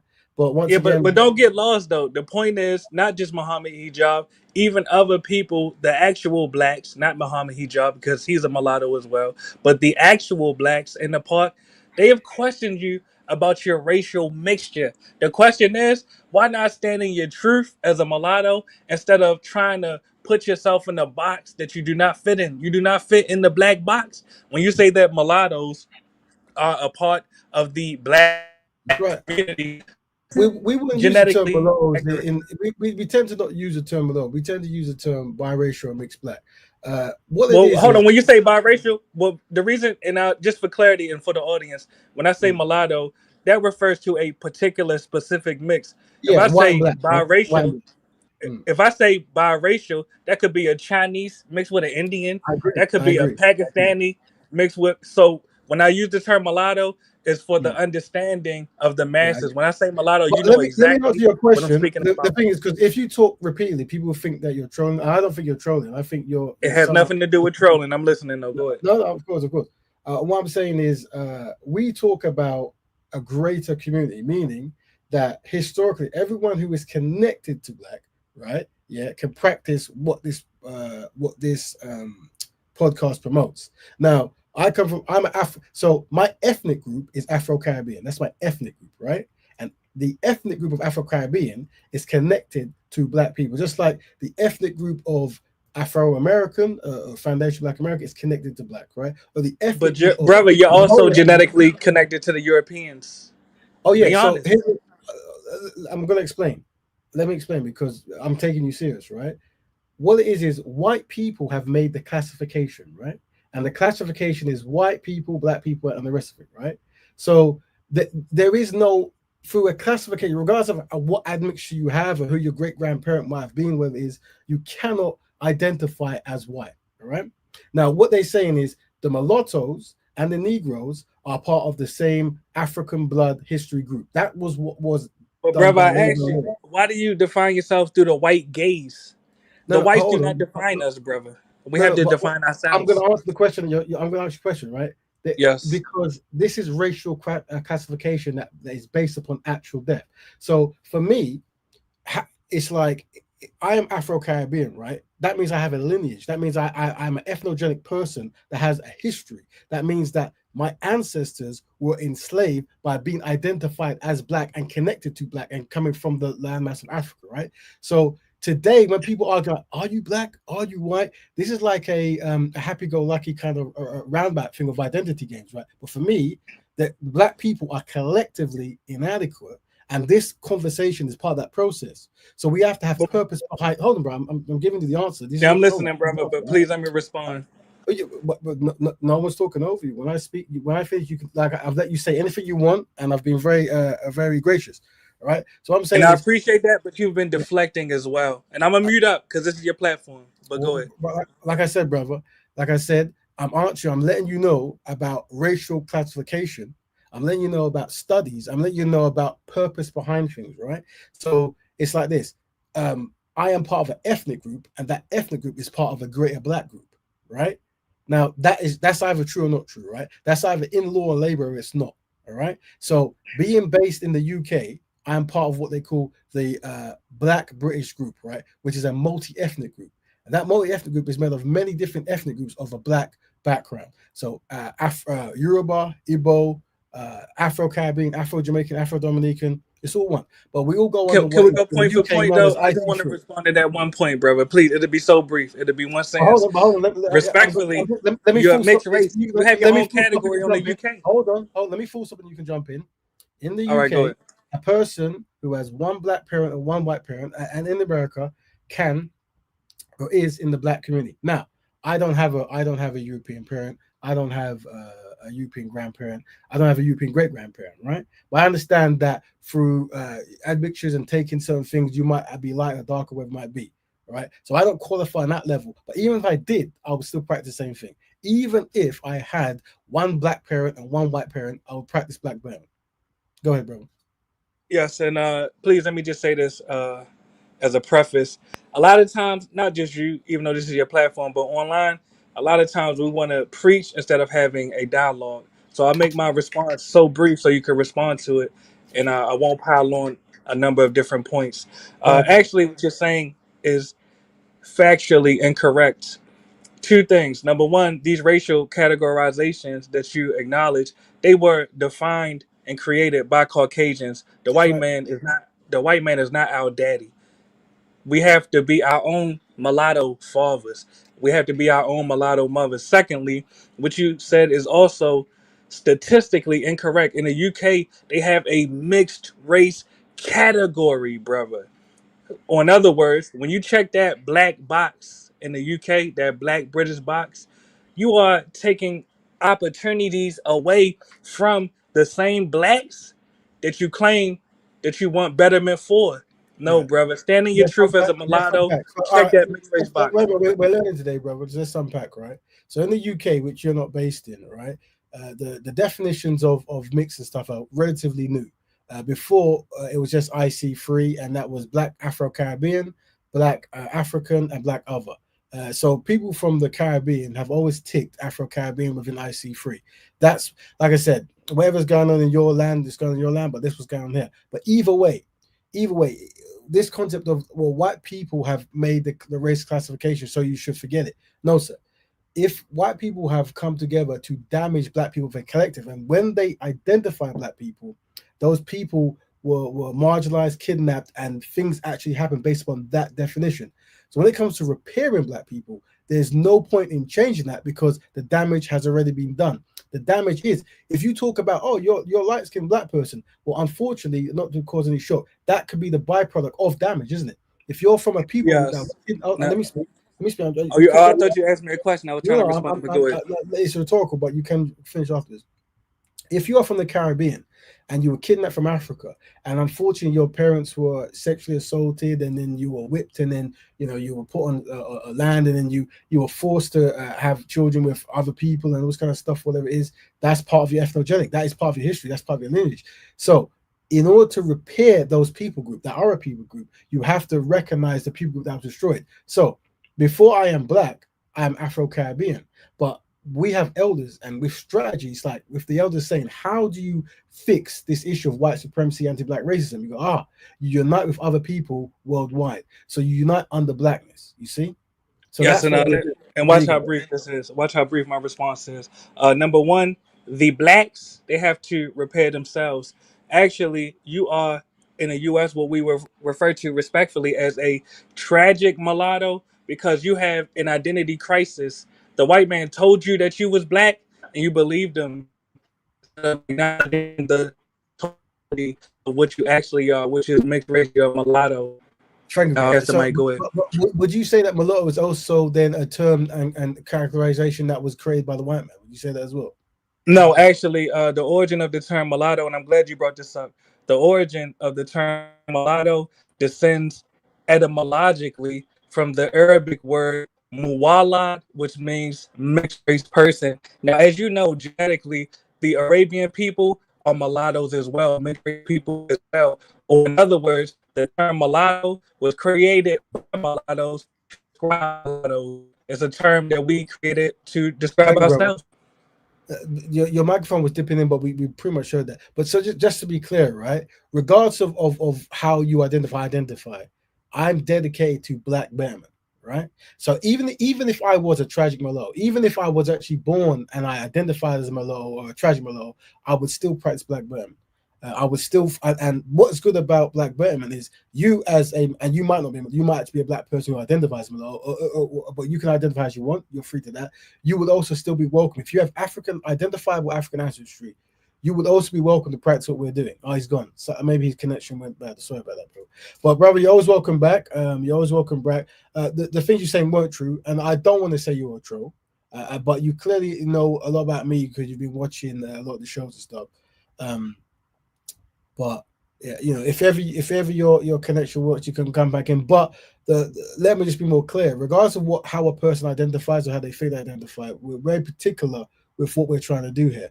And the one reason why I'm well equipped for brothers like that, and we wish them well, is when you go to Speaker's Corner. I think his connection works. When you get back in. You're welcome back, bro. I hope your mic works better. Peace, King. Yeah, I apologize. I live in the Caribbean. Yeah, just hold on. Let me say this. Yeah. You gotta have to be disciplined. We heard you about the Saudi Arabian mulatto claims and stuff, right? And I think sometimes be more direct. Hold on, brother. I'm trying to tell you why my mic is we're gonna think you're trolling. Now, if you keep talking, because remember, we think that you believe. Oh, brother, what part is trolling? Well, the fact that I'm the host and I'm speaking and you're speaking, I'm saying to calm down until I speak. That part. Brother, I'm very calm. I'm trying to tell you why my mic went out, but go ahead. Well, that's fine. That's fine. But we are running out of time. I'm just trying to get to the end of it, right? And I'm just trying to be more plain with brothers like you. I'm still my Speaker's Corner. Yes, go ahead. Every day you go to Speaker's Corner, you're gonna get someone who has a different idea, a different perspective, a different concept, a different reality, and it's very true to them. It might be very true in reality, right? And either way, I'm saying that when you talk to someone, the ideology that they promote and what they stand on is what matters, right? So whether I was mulatto or I was black or I was Caribbean or I was all these new terms of Hebrew or whatever it might be, right? I practice Black Betterment, meaning that the mulatto, the Hebrew, the Pan African, the Afro Black man, the Afro American, the foundational Black American, all these terms that overlap with Black or have in history some part, all those brothers and sisters are welcome to come together to work on the collective betterment of that greater group. Now, I'm well equipped to these kind of conversations because I've had them every weekend at Speaker's Corner, right? You might go to Speaker's Corner one day and you say, okay, we're African. They go, you're not African. Or you say, well, Africans can't be Black because they weren't enslaved. And then you're going to talk to someone who has a whole lot of rhetoric about why Africans are not Black. And then you have someone go, Black people are not Black because they have admixture from Europeans. So they're now mixed and below. There's so many concepts and stuff. So that's why we say, hold on, brother, let me finish. The great I didn't even say anything, brother. I know. I heard a tic tac tac. It must be maybe the mic. Yeah.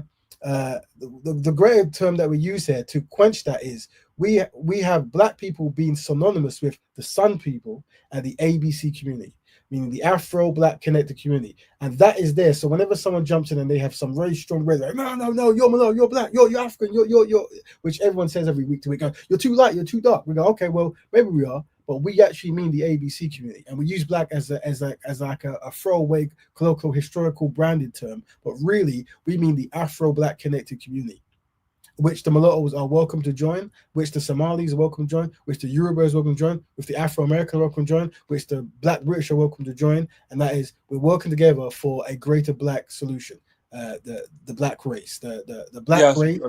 Yeah, reconnected Afro centered ethnicities. There you go. So you can make race mean that. Brother, do you know what the word filibustering is? Respectfully, is that what you're trying to do? Are you trying to filibuster? I haven't even been talking. Do you know what the word filibustering means? Respectfully, yeah, I do. I do know what it means. Okay, so back to the focal point. I asked a very simple question. You attempted to deflect. The question is, why do you abide by the one drop rule that Caucasians forced on you and your ancestors, brother? Simple question. May I answer that question? May I answer that question? Yeah, I'm muted up. Go ahead. There you go. Cool. So what we're saying is openly, yeah, the pain and the organization that European caused to a particular group that they identified was so catastrophic, so big, so long lasting that there is a value in those people groups coming together to get out of that situation. What I mean by that is if there was a room full of people and there was a random room and terrorists came to that room and tried to kill everyone in that room, yeah, it's okay for those people in that room to identify under a banner group to recover from that trauma and terrorization that happened to them, regardless if that grouping was randomly being in the room, planned, or it just happened they all wear green t-shirts, whatever it might be. It's okay. So the social construct of Blackness and the white people coming together and saying that these people are Black, these mulattoes are Black, these Africans are Black, these Caribbeans are Black, and we're going to harm them because of it, is more than enough to form a group to work together to recover from the atrocities. Does that answer make sense, brother? Does that answer make sense? Actually, it doesn't. And watch how brief my response is. See, I don't filibuster like you, my mulatto brother. The question is, why not identify as what you actually are, which is a descendant of transatlantic chattel slaves? Because that is the aggrieved group. Why not identify as a descendant of transatlantic chattel slaves instead of pretending to be Black? Simple question. Right. So when I say I'm part of the Afro-Caribbean ethnic group, that's automatically the descendants of transatlantic slave trade. It omits your European ancestry, brother. Right? So what you're trying to say is because Europeans were successful in sexually assaulting African women, and they don't allow the byproduct of that union to be classified as white, that you shouldn't classify as Black, you should classify as mixed race, which you actually are, mulatto. Right, yes. Right. So you're saying that every person who has historical admixture through the transatlantic slave trade should identify as mulatto or mixed race? Well, that's the deflection. I'm talking about you right now. But if you want to, I'm trying to have the discussion. Let me answer you. Let me answer you. Watch how brief my answer is, and I'll repeat it again. That is a deflection. Right now, I'm speaking about you. But yes, every mixed race person should identify as mixed race and be proud of what we actually are, instead of trying to fit into boxes that we do not genetically fit in. So would you say that a great portion of the people who identify as Afro-American and Afro-Caribbean then technically should identify as the word you just said? Mulattoes? I would say the majority definitely are. Yes. Right. Okay. DNA proves this. No, you're right. Yeah, no, brother, I can't argue. So what it is you have a concept of how you want, just like there's some people say, we should identify as more or identify as this, and that's fine, and that's what you're saying. And I'm saying that whatever concept you're discussing, we got sorry, people will join. Whatever concept you're discussing, is under the banner of collective blackness, so that's fine. Well, that's the point right there. Why do you see yourself under blackness? Why don't you see yourself as your own entity? That's like saying you see yourself. Hold on. Let me complete the sentence, brother. That's the equivalent of saying you see yourself under whiteness. Why don't you find that problematic? Mulattoes are our own entity on our own. Well, we've got a sister joining. She's gonna have to have a perspective as well. But what I would say this, right? Oh, much love to the sister. There you go. Whatever you want, because once again, I've had this conversation, but in different kind of like language and verbiage. Whatever you want to conclude that collective group as, and with the many different phenotypes, whatever it is, for the way we brand things, that it's under the greater term of blackness, and Black Betterment covers the mulatto, the Negro, the Black, the Hebrew, the whatever. It covers all that, working for a better tomorrow. So you could call yourself mulatto, but you still would be under the banner of greater blackness, which covers. Well, no, you see yourself as under blackness. I'm a mulatto, but we could pass the mic. You don't have to pretend to be black forever, though, brother. Respectfully. Well, but here's what it is. I'll have to ask you, what do you do that's of benefit to your community? Yes, and I'm glad you asked that. Anyone listening, you could literally go to my page. Professionally, I'm a lobbyist. I have actively, and I don't want to brag on myself, but I'll just say two things I've done to benefit not only the mulatto American community, but also the Black American community. In the state of Maryland, I'm from a former slave plantation called Long Reach. Literally, our village center, and I'll make this brief as possible, there was an initiative from the county executive to tear down our village center and build condominiums that would have ethnically displaced the mulatto Americans and the Black Americans that are indigenous to that community. Instead, I successfully fought to preserve the village center and bring in nonprofits that have empowered the community. We even have free job placement. Matter of fact, I'm gonna shout out some of the nonprofits, and I'll land my plane with that. We have Power 52, which is a free trade school. We have Every Kid Can Cook, which is a 501c3 that teaches the youth how to cook vegan and nutritious meals. We even have a clothing manufacturer called Doodle Hatch. Everything I just named is free of charge. And there are some other institutions in the community that I have not named just for the sake of time. Yeah, brother. So before you go, I'll just say yes, this. You yes. mentioned mulatto and Black people, you said. So that means you shouldn't be doing what we're talking about. We recognize that there's an overlapping connection between the two groups, and the things we do is for the both. Would you agree with that? Well, the point is that mulatto Americans and Black Americans in the U.S. inhabit the same communities. That does not make us the same ethnic group. There are Hispanics that live in the same communities as Black Americans. That does not make them the same ethnic group. So when we speak about mulatto Americans, we're speaking about a distinction between the white Americans and the Black Americans. So would you? Let's read some of the questions. Would you say that you're Black passing or white passing, or not? Is that something that correlates? And I understand your question. To be honest, when people look at me, they can tell I'm a mulatto. They can tell I'm mixed race. My whole life, people have asked me, and this is the whites and the blacks. They've asked me what I was mixed with. So I'm neither. I'm a mulatto passing. I'm not Black passing or white passing. And has that influenced the choices you've made, that no one can tell whether you're Black or white or where it might be? Or is that influenced your choices? Well, I would say yes. It has promoted me or motivated me not to try to fit in with the blacks or the whites. I try to fit in, or pardon me, I fit in with other mulattoes. I don't have to try. This final question before we get the guest. Yes. If there was a scenario where mulattoes, as you see them, are a group, and just so you like Yoruba as a group and Afro-Caribbeans a group. If mulatto was a group, would you be best pleased if that group came together, whatever, but they worked under the ban of blackness, meaning that all black people working together, and you're part of that process, and you benefit from that process as well, even though you are seen as an ethnic group under blackness. Would that be an issue or not an issue? That would definitely be an issue.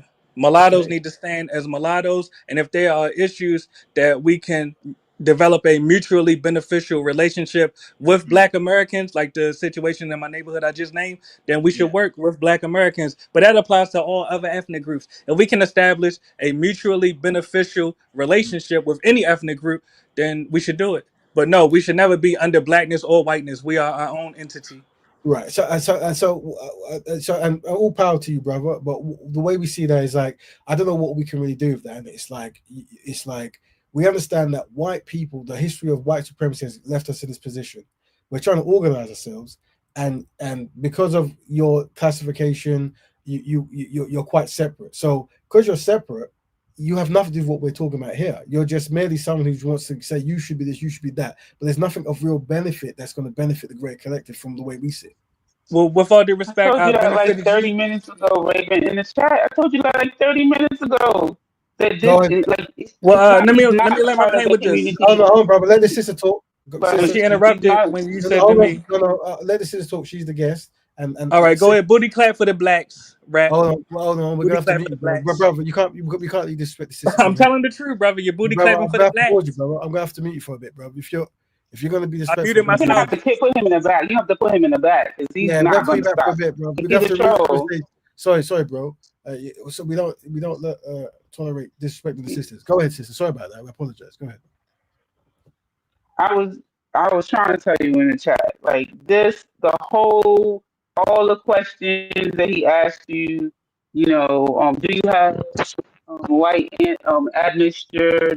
Like that's on your channel, Veli channel. He's probably gonna go on now. He's there doing the same thing. He's in the States. He's in the UK. He's everywhere. He says things like, basically, if you have 98% sub-Saharan African and 2% British DNA, he gonna call you a mulatto. So somebody who that's your logic. What else are we talking about, bro? Like you want me to stop calling myself black now for 2%? No, we don't. We don't have breath and air space to waste time on a very Your minute microphone, part. sister, your microphone's a bit crackly. They're saying I can hear it crackle as well. But you're saying I'm I'm say what you sorry. said. What the sister's highlighting is these brothers. They go around some of the platforms and they're rebel without causes. They're looking to find a way to push agenda or cause some kind of trolling. And so, regardless of how you look, how you don't look, they want a new identification to come in and essentially. If people of mixed heritage are put under the ban of blackness, and essentially what they're saying is they want you to highlight whiteness more. That's what it comes down to. It's more of a quest to highlight whiteness more for some reason. We entertain it because it's a case study. Obviously, if the brother clearly is of a disrespectful background because he's disrespect the sister, he's trying to disrespect me, but I'm very used to that behavior on Speaker's Corner, so it's nothing, right? But but we expect that the brother is not solution based. But we entertain it because it's a biracial thing, and I assume he identifies as some kind of. But it could be wrong. Here we go. Melanated goddess, my age cracky like Rap Raven's grandparents are. There you go. So the guy's got comedy and jokes. But like I said, we wish him well. And brother, know you are loved. Whenever you become synchronized, you're also going to do constructive things. But sister, do you want to see if your microphone's working better? I think Katari wanted to say something. Yes, please. Go on, goddess. Go on. How do I sound now? That's better. That's better. Go ahead. Okay, go ahead, Katari. I'm curious to hear what you have to say. Go ahead. Yeah, I wanted to say love to everyone, right? Love to everyone. You see all of this separation. This is the thing that I've been aware of because I'm mixed race myself. So I want to say big up to Raven, big up to Melanated Goddess, big up to Pan, Mulattoism, big up to Foster, big up everyone, right? Because this is the issue, right? I'm mixed race and I'm going to tell it how it is, right? We are all from the black spectrum, right? So we can cry out albino, we can cry out mulatto, we can cry out light brown, caramel, toffee. We can do that because we have the black spectrum. We need to understand the expression and the love of our black expressions, right? Whether that be mulatto, whether that be dark skin. That's what I'm saying, because I understand the beauty of black and how the spectrum is beautiful. It's that simple, my people. So we can all do all of that crying out, but we need to understand that we're one people, right? When push comes to shove, you a nigga too, right? I'm a nigga too. That's the thing. That's what I know. And I've been putting my fist, right, to this stuff in real life, in the physical, right? And that's just facts, you know. And at the end of the day, this should be about knowing yourself and knowing your identity. This is why I relate to what Melanated Goddess said 2 podcasts ago, because Melanated Goddess said that she would prefer a woman of her skin tone to represent her through identity, right? And it's the same. If someone's making a movie or something, you would prefer someone that looks similar to your tone, right? But again, we need to understand genetically, we are black people. That's what I want to say. And I'm big up for the speech there, big up the sister. I'm gonna say, and I think brother said, represent my. Oh, I said, Raven, you can't misrepresent my stance. I said it clearly. So, yeah, here's what it is. Yeah, we are. I big up the brother Qatari there, right? We are about getting things done, and every new day you're gonna get a serious person or a troll person who has some kind of ideology that it literally means stop doing what you're doing. We're not gonna stop what we're doing. We practice Black Betterment, and you as a group and other groups are all welcome in there. So everything we say is universal for the Afro-descended group, the Black people of African descent, Afro-descended people, you name it, right? If you're very strong about names and people, that's fine, but that doesn't mean that you can't participate. But the truth of the matter is, if you, I know, brother, you're watching the same shows I'm on, and that's why I identify it as an open door elitist, because as an open door elitist, we are not sitting in the room fighting about who's this, who's that, whose grandparent was on the slave trip, whatever it was like. We're like, how do we help black people, right? That's what it is, you know. And the brother who identifies as a pan mulatto, Matt Mulatto, he is included in the solution where we're trying to do, regardless of what we or he identifies as. Now, that's why we in the kind of group will see it as a form of trolling, because it doesn't mean anything. It doesn't get anyone anyway. It's about, you should say this, you shouldn't say that. They don't like you, you don't like us. So this was given to you by the enemy. Yeah, it's more so, you know, we black people know who we are, right? We know our history, we know our lineage. We're going to work together to find solutions. You have a part that you know. And I think now, Pamela, you've come back in the group now, yeah? You disrespect the sister. If you do it again, I'm going to have to get rid of you. Now, it would be good if you apologize for the comment you made, because we try to be respectful, especially towards black men, towards mulatto men, towards black sisters. Yeah? Please do that. And yes, you cannot mischaracterize me. I disrespected you, not her, respectfully. I didn't say anything to her. Okay, well, but let me put it this way: can we not use certain derogatory languages on the constructive broadcast if possible? So, Yes, and let me respond to that, and it'll be brief. Can you not mischaracterize my stance at all, please? Well, you said your stance pretty clearly, so we understand it, right? Yes, and you attempted to mischaracterize me, but we can move forward. I forgive you, my mulatto brother. Thank you, friend. Now, I would say this, yeah. Like I said, if you've been following me on Speaker's Corner, you know I'm consistent with my views, and you know that I'm very used to kind of the open kind of like dialogue of Speaker's Corner, that kind of like argy-bargy kind of talking stuff, right? Which is cool. But like I said here, all we're going to try to do is find solutions. Are we got enough space? We're joined by his brother King Kelp. Welcome to the podcast for a long time, brother. I hope you're doing good. Black Betterment to you. Greetings, Black Betterment, brother. Sun people. It's been a long time. Long. What's up, bro? What's Sun up? system, beloved. Hey, listen, man. We've been needing you to synchronize some of these unsynchronized dudes, man. Where you been? Oh man, work, the company, everything. I've had to keep it together. Sun sister, you know it is, man. Oh, listen, I already know. Congrats, big ups and strength to all of the pro black things that you're doing. You know, like you're not really focused on nothing that ain't black. So big up. Now, before Brother Kel jumps in and gives us the what we have to highlight is obviously we have Brother Foster and Brother Pan Maloism. Now, this show is about trying to like say that biracial brothers and sisters are always welcome to practice Black Betterment. But obviously, Brother Foster is saying things like, Raven, you're not doing anything, Raven. What have you built? And what I'm saying is, you are here, and nobody cares about Speaker's Corner. It's not a flex. Even what I'm saying is, even if I was the worst person when it comes to operating of all time, right? The consistency of what I'm saying is more important. Meaning that black people helping black people, African people helping black people, right? Just working together for solutions. Now, what's going to happen is, if I keep saying that and you guys keep coming in with identity politics and you're not this, you're not that, we're going to see that it's not consistent. We're going to see that actually someone might actually have a bad intention. Now, we broke down while Brother Kel jumps in. We broke down the bad intentions, didn't it? We broke down that, you break it down to B, A, D, right? And the first B is have someone else, other group, benefit from Black Bearman.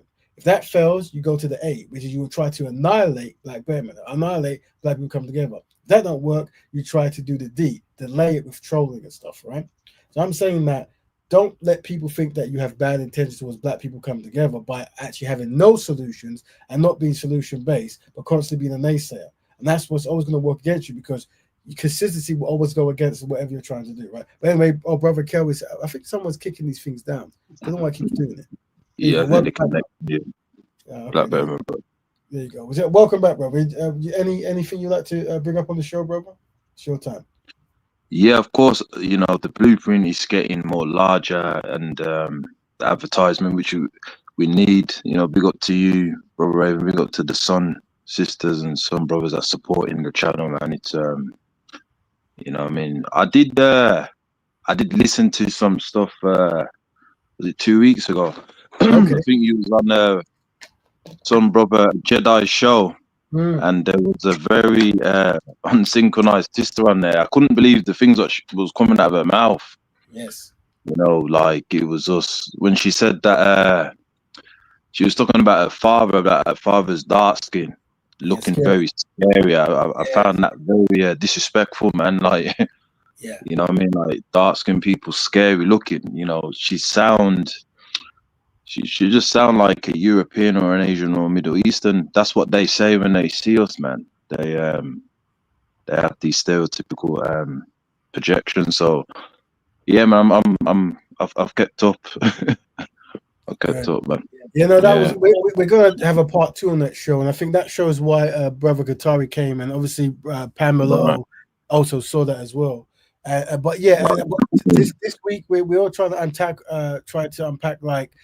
Unfortunately, with brothers who have one distinct racial group parent and a black parent group, sometimes the emphasis is really heavily critiquing or undermining, say, the black side, but having no real smoke towards the European side. So that was something we're trying to unpack and fix. Like, how can we really highlight that's happening and try to minimize that, because that doesn't really help in the conversation. You see? Yeah, I mean, I don't think we should put them in that situation.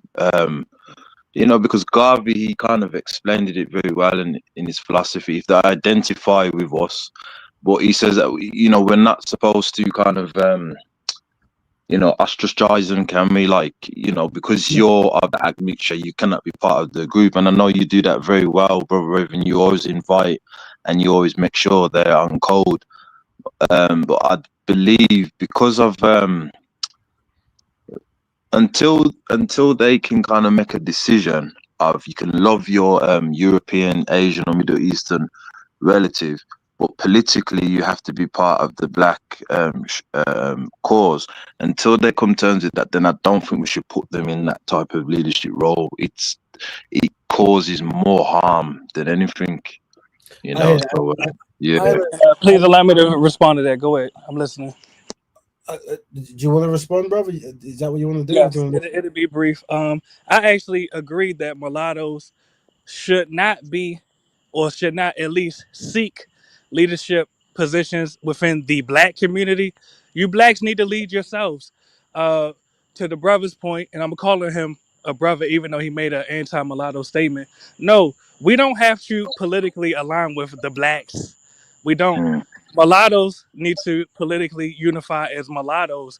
And to the brother Kitari, I hope I'm not mispronouncing your name, brother. You just said that you're a mixed race. Yeah, Yes, that's much correct, love to you, bro. brother. You Much said you were love. mixed race. Now let me ask you this. Yeah, And I heard you, King. Much love, fam. Much love, Now let me King. ask you. Growing up, the actual black people tell you that you are not black? Be honest. Of course, King. Of course. All right, But now watch this. Why do go you on. think they told you that? Because it's the truth. We are King. not black. Why do we King, pretend to be King. black? Hang on, Payne. I want to say love to Baltimore because I noticed your accent as well. So I'm used from Baltimore. So I up I'm with the from space. Maryland, but yeah, I'm listening. What's up, fam? Much love. Bro, this is what I'm gonna say. Like genetically, we have black genetics, right? You claim to be mulatto, right? But one of your parents is black, and in their ancestry and their genetics, they're from Africa. That's what I'm Yes, saying. I agree. But just like we have African genetics, we also have European genetics, but that does not make us white. But So I've got just a because question we for have you. African, Yep. let me land my Go on. plane to be brief. Go on. Just like we cannot claim white just because we have European ancestry, just because we have African ancestry does not make us black. Are We you are ready a for combination of both and Alright. more.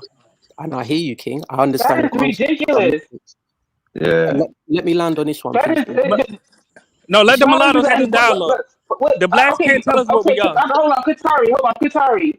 Please, do not let him get away with saying because we have white DNA, we can't claim white, so we shouldn't be able to claim African. Because if I'm 98% African and 2% white, that's a big difference than saying if I'm 98% white. They're gonna claim me as white if I had 98% white. Yes, but we have Duh. more than 2% European ancestry. He said he has a white parent. So we're not talking about you, melanated. With all due respect, the blacks cannot You tell don't have a, but mulattoes you don't have how a we. white parent. You don't have a white parent. You don't I have a got white two parent. mulatto So we're not talking parents. about you either. We're not talking about you either. We're not talking about you Well, I'm either, talking though. about myself. I'm talking. Well, sis, let's not be emotional. Can we have I'm some not. order? Well, which one But am I? Am since I you're your sister or am I interrupting, not? sis, you're Which one am interrupting. With I? all due respect, and I'll make a statement that it'll be one sentence and I'll mute up. With all due respect, blacks cannot tell mulattoes how we should identify. You blacks have to identify yourselves and move with that. Be successful on your own. You don't need us, and we don't need you. Hang on, people. This is Yeah. what I want to say. I want to big up everyone because this is an important discussion. This discussion has to be had.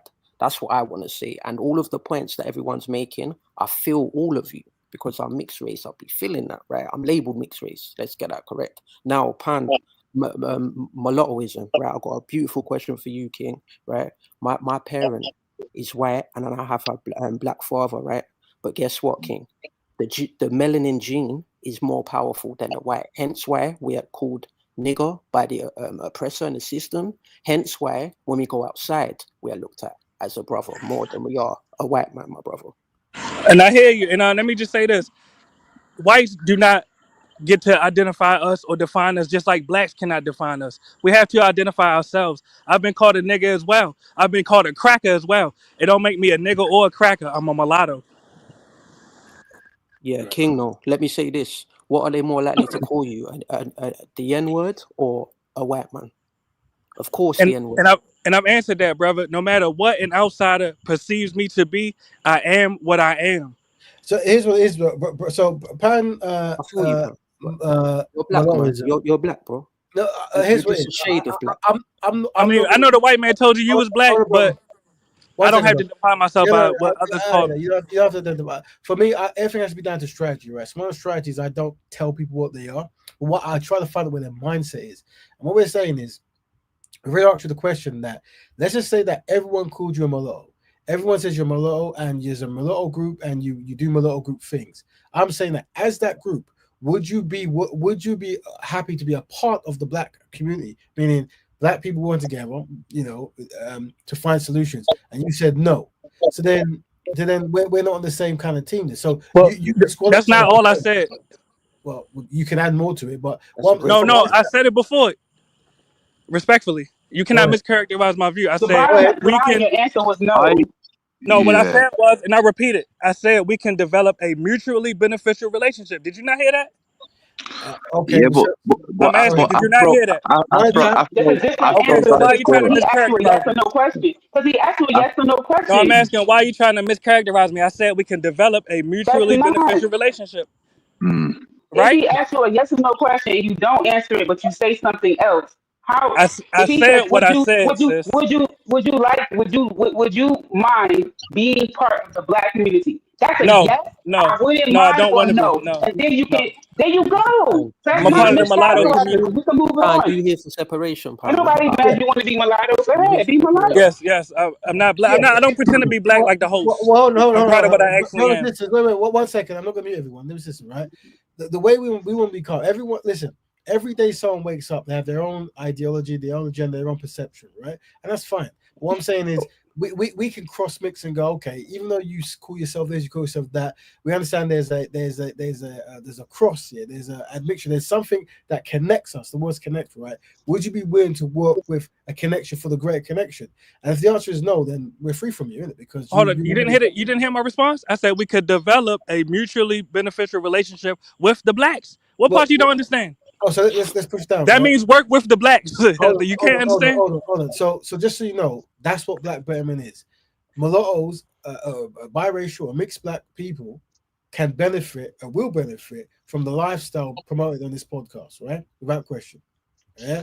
So what I'm saying is, if that's the way, then there needs to be no negativity or feet dragging or name calling. It's like that's what it is. But where people are not going to trust is if it's constant like jabs and constant trolling and constant name calling. You think, why would this person be here if one group within this group is constantly being supportive while the other group is dragging their feet? It makes no sense. And that's a great point. And let me ask you, Rat Raven. Please, sis. God damn it, please. Now, No, Rat I'm Raven. going to ask him a question. I'm going to ask All him a right, question about what he just said. you can ask me a question. Let me ask. Let me ask Rat Raven, then you can ask me a question. It'll be brief. Rat Raven. No, I'm going to ask him a question about what he All what he right, said about sis. benefiting. Okay, let me just get my question out and I'll pass you the You mic. just said me ask you a question. All right, I'm sis. gonna We ask heard you a you. question. All right, please mute up. Please mute up.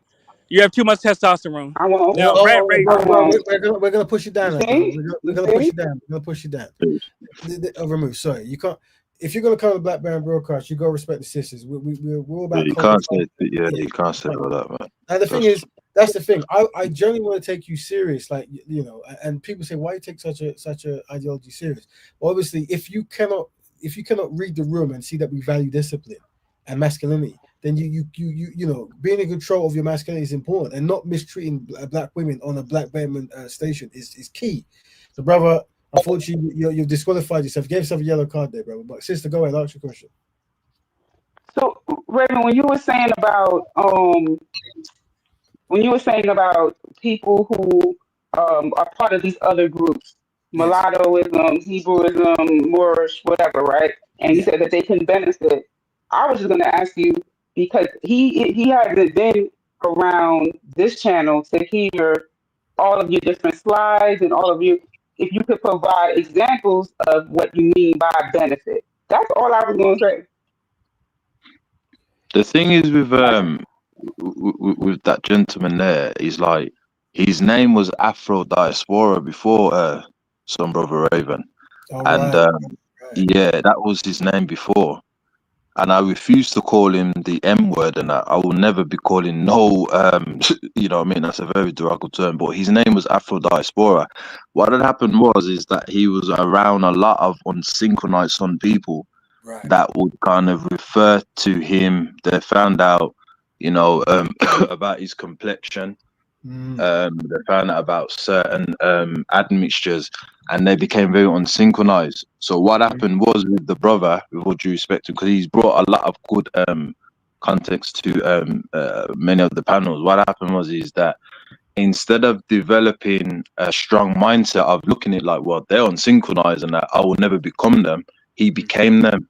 And then he changed from Afro Diaspora to this derogative word now. So that's what happened to the brother, unfortunately. But his name was Afro Diaspora. He had like a Pan-Africanist mindset, and that's what, you know, made me kind of unite with him. You know, he was very very well read. And then, like I spoke to him before, I said to him that, you know, you shouldn't allow unsynchronized from amongst us change, because that's what they're trying to do. You know, people, they know what this, especially also people. Well, I think you might jump there, but while you're fixing your mic, Some brothers are asking lingos. Yeah, when the brother says unsynchronized, what it is we're practicing Black Betterment. We're doing things that's for the collective best interest of Black people. So we want to work with people who are synchronized on the idea. So when someone goes against that or they sabotage it, they're unsynchronized with what we're doing because they actually make it more difficult for us to achieve betterment. So that's where these terms come from. Hopefully the brother will fix his mic and we'll sort that. But the thing is with the brother, and this is why it's important that everything becomes a case study. So notice that the brother was saying a lot of things, and obviously brother Qatari and myself and many gods were very calm and collective and considerate, and that's because you never want someone who's unsynchronized to influence you in being destructive. Because ultimately, what we're saying is we have a collective group here that's working for the greater good of a bigger collective, and he's saying he wants to shut that down and have different identities and focus on different areas. That's not going to work for Black Betterment. And unfortunately, maybe the mistreatment that he's gone through on these other panels has made him change his ideology. But once again, if you don't stand for something, you fall for anything. So we stand for Black Betterment here. You know, historically, we understand who Black people are, who the Sun people are, who Africans are, who Afro-descendant people are, who the ABC community are, and we understand that all the importance of working together for Black families, Black health, and Black economics. That's what we do, and hopefully you're going to notice many brothers like Foster and this brother who's going to constantly try to chip away and try to demean and undermine certain things. I mean in the most respectful thing, by the way, brothers, right? But no matter what happens, you must be kind to them and you must show Black Betterment. For those who think that being from a mixed background will make you automatically confused or something like that, then we have a brother called Qatari on here who's a Black brother who comes from a mixed background. And he's clearly listened to very synchronized, strong-minded Black community speakers and elders and ancestors, and that's why he's well-grounded. And someone like him is easier to build a collective betterment with because he understands he's more synchronized, while unfortunately these other brothers, they're not synchronized. How you can tell they're not synchronized is that they refuse to do anything constructive. They refuse, and they get really agitated, and they try to change the topic, and they try to name call, and they try to go, but they try to do things on a personal level. This is like the old trick 101, and it's fine, they can do that. But once again, Black Betterment has begun much longer than their mindset, so it's going to be challenging. And but they're always welcome when they become more constructive to come back. What have you done, Raven? Nothing. So, Robert Foster, I mean, when you say what you've done, nothing, you are on the Black Betterment broadcast. This broadcast is here as a platform for brothers and sisters to come together to find solutions, right?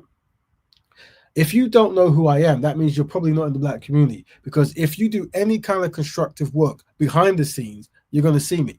Yeah. So that makes me think that you haven't really done much. Yeah. Okay. So you said you don't know anything about me or what I've done in well, brother, this isn't about a who's done what checkers or chess game, right? This is about how can we come together to find solutions for the Black community.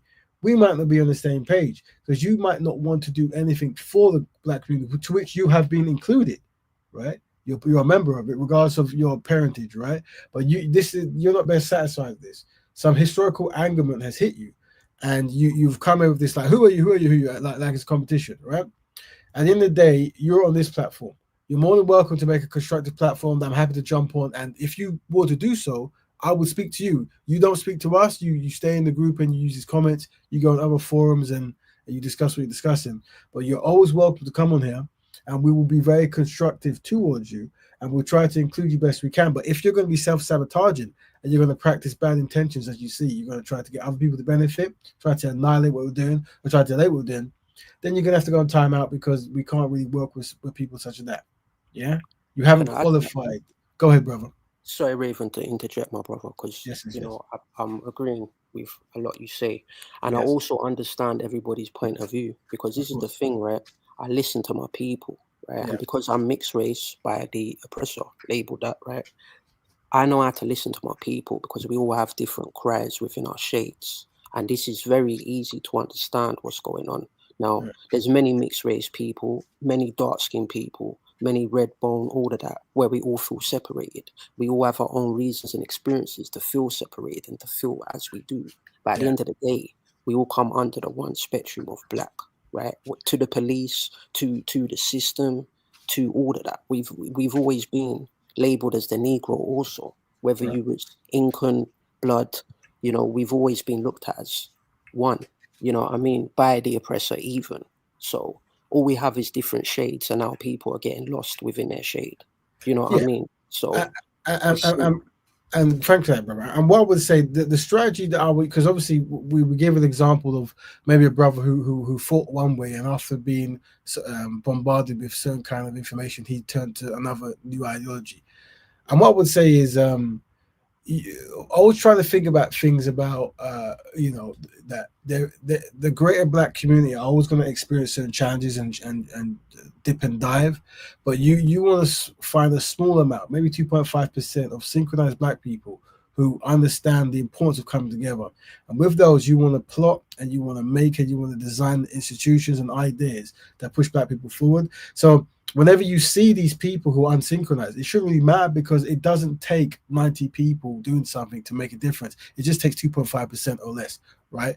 And if you can be amongst that, you have to be qualified, you have to be consistent, you have to put black people first, you have to be pro-black, you have to be a black betterer, you have to have all these ideologies that make you synchronize with black betterment. That's why we're not going to other people who try to sabotage. We're not going to a so-called mulatto group and try and sabotage their progress. We're not going to a white group and try and sabotage their progress, but they are coming here to do that, you see? So that means they automatically can't qualify, and they without them knowing, have become the paid opposition.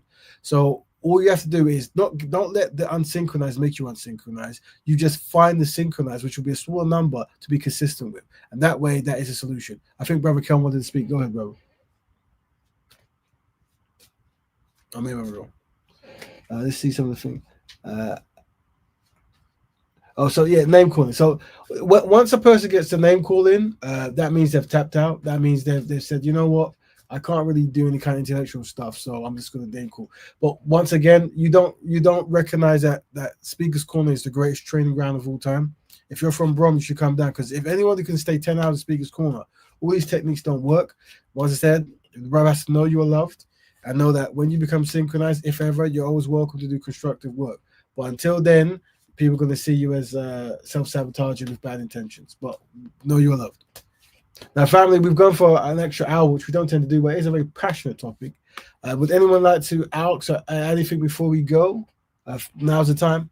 I was going to say to Raven, I wanted to say thank you for the platform, and thank you for listening to the brothers, and thank you for being fair and humble. I wanted to say thank you to everyone in the building as well, like, because this is about betterment, and this is about us coming together, having a conversation. Like, let's talk, my people, you know? We shouldn't have to get into the antics. Let's just have a conversation. Like, I'm listening to my darker brothers and sisters, my red bar. I'm listening to everyone. Like, listen to me too. Let's hear each other, man. That's a start, communication. And Raven, can't you just go make a coffee, King? Because we're dissected here, bro. Well, I'm happy to go on. Like, remember, this is a community show, so if you want to carry on, we can carry on. I mean, I know there's a limit time, but we can go for another half an hour. It's up to you. Can you hear me? Can you hear me? I can hear you now, brother. Okay, right. Yeah, I was trying to sort the mic out. Now, I just wanted to say, like, a lot of the biracial Africans were heroes in the Pan-Africanist movement. You know what I mean? Walter White, Frederick Douglass. Of course, he wasn't a Pan-Africanist, but there's, we always respect, the African descendants. I believe when it comes to the biracial Africans, it's like, we're all in war with each other, but they forget of the things what they used to do in the past. Like, for example, one of my parents is light skinned. So my light skinned parent, who was uncold, taught me many things that that I may face. So, for example, what I noticed when I was younger is that if your phenotype kind of resembles or your hair or your complexion resembles the stereotype of what the Europeans would classify as acceptable, I did notice that the biracial Son people, they would kind of welcome you and say, well, you're not really like the other black people, are you? Do you understand what I'm saying? And that it used to be very strange how they kind of like, they would accept you as you're like them, but we're both not like the other blacks. Do you understand what I'm saying? And that has kind of led for the darker hue to kind of say to themselves, like, you know what, we've got to sort this out. We've got to protect ourselves, and we have to kind of always remember that. Me, I am coming of admixture as well. Both my parents are black, but I'm coming from an admixture, so I understand certain things.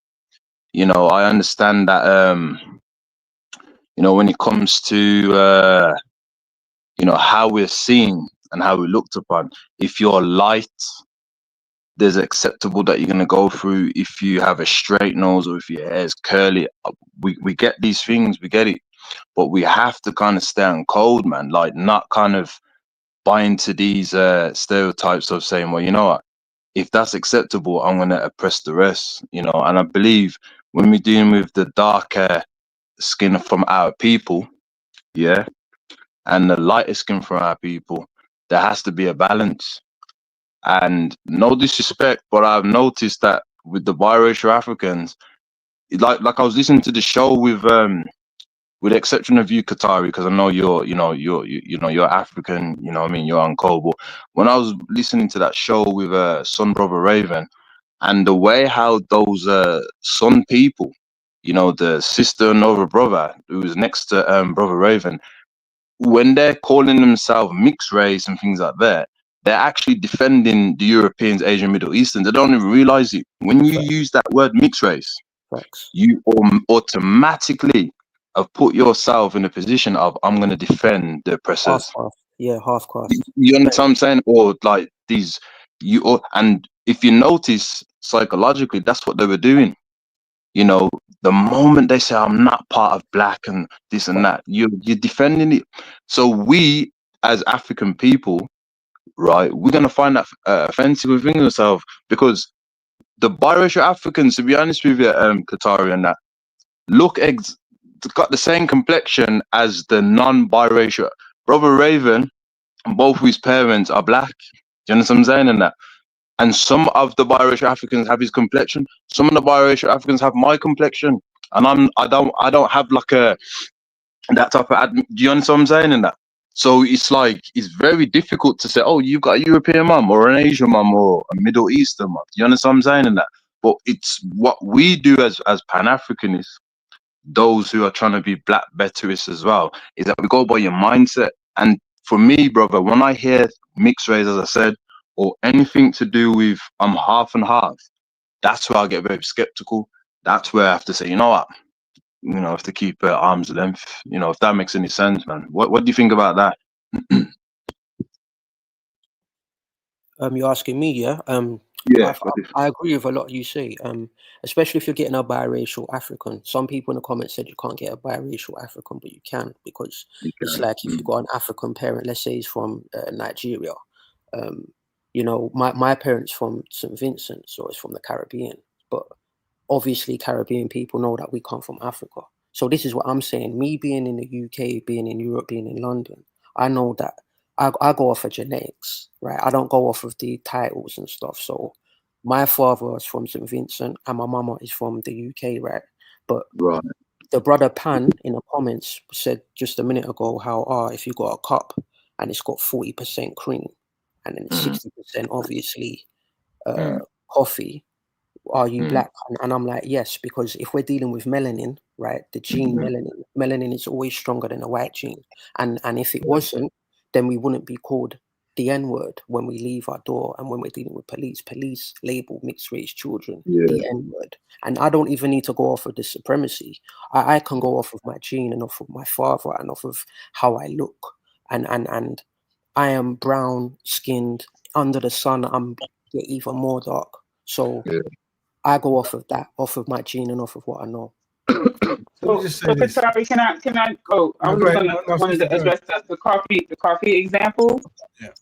So if you had 60% coffee, 40% cream, then you would have a type of coffee which is called the latte, right? But you wouldn't have a type of cream.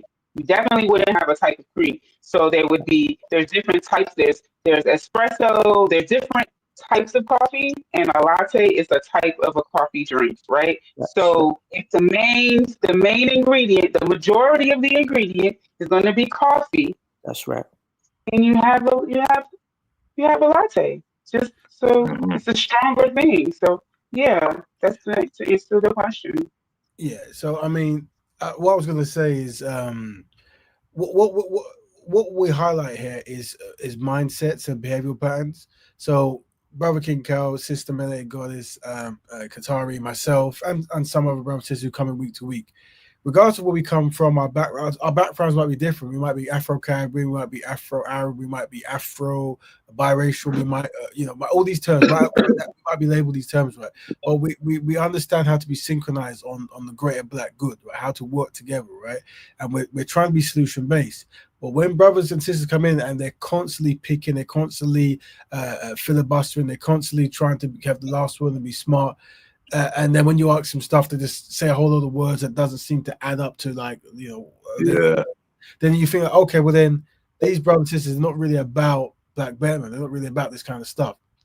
So they can say what they want, but they're not going to be there. They're not going to be with what we're doing because they've got their own agenda in it. And sometimes I ask brothers what they do, but they say a whole lot of stuff, but I don't know. I don't know how they're doing this stuff with that kind of mindset, really. Yeah. Because like I was saying, like what I like what you was doing as well in the show is that you're holding a mirror to those unsynchronized sun people, on the couch, man. Like you're just putting the mirror up and you're showing them their own reflection, how they're behaving, and I applaud the political science always, Brother Raven, man, especially with the slides and advertisement, man. But it's the fact of subconsciously we're not aware when we say things, like for example, mocking each other and that, like joking. We may say to ourselves, "Oh, it's just a joke," but what that does to the dopamines, if you're in a political debate and you're used to mocking black people with the dark skin, light skin, that will slip out of your mouth and your behavior, and you can mash up the whole movement. Yeah, of course. Like that, and that's a very serious thing, man. So to be disciplined when we're talking about these topics is very important. Not laughing, not making any jokes, not kind of sidestepping anything that could undermine what we're doing. And as I said, Brother Raven, he's one of the best examples, as an African descendant, man, like how to be stoic, how to assess the situation, asking questions. We can learn off these things. Our elders have taught us many things, man, and this is how we need to tackle with each other. You know what I mean? Especially those who are the admixture and that. We have to ask questions, so we're not being horrible to each other. You know what I mean? I give thanks for that praise, and like I said, I wouldn't be able to do what I'm doing without Mene, Goddess, Katari, and King Cal, in the sense of it really is a team-based effort. Like we're all on the pitch doing our own part, and it works well. And what I'm saying is, you're gonna have the static of the brothers who jump in and shout and scream, but now and then you're going to find someone who has that stoic, that discipline, or has that understanding, and it's going to be smaller, gradually get bigger. And that's how it has to work. You have to connect with people you want to be connected with. Now, the brother is he typing? I'm not, because he made fun of the sister, he's kind of been kicked out. Why are you treating mulattoes that we're not black? Okay, whatever. You can bring him back. You can bring him back. I mean, I'm accustomed to him, so I'm not bothered by it. We can bring it back, but before I do, I just want to know that, remember, we're trying to do something here, right? And when someone has identity as their primal de facto stance, like, what are you? You're this, you're that, I'm not that, don't call me this, right? But we're like, how do we help the women? How do we help the children? How do we promote institutions that work on education? How do we get better eating in the schools, whatever, like this?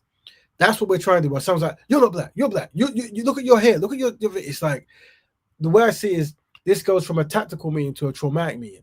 And then when you start seeing that, you have to think that somewhere along the line, trauma has made that person be that way. So we have to have some kind of mercy towards them. So we bring the brother up. Welcome back, brother. Now, if you could try to be respectful, peace. Yeah, that'll be much appreciated.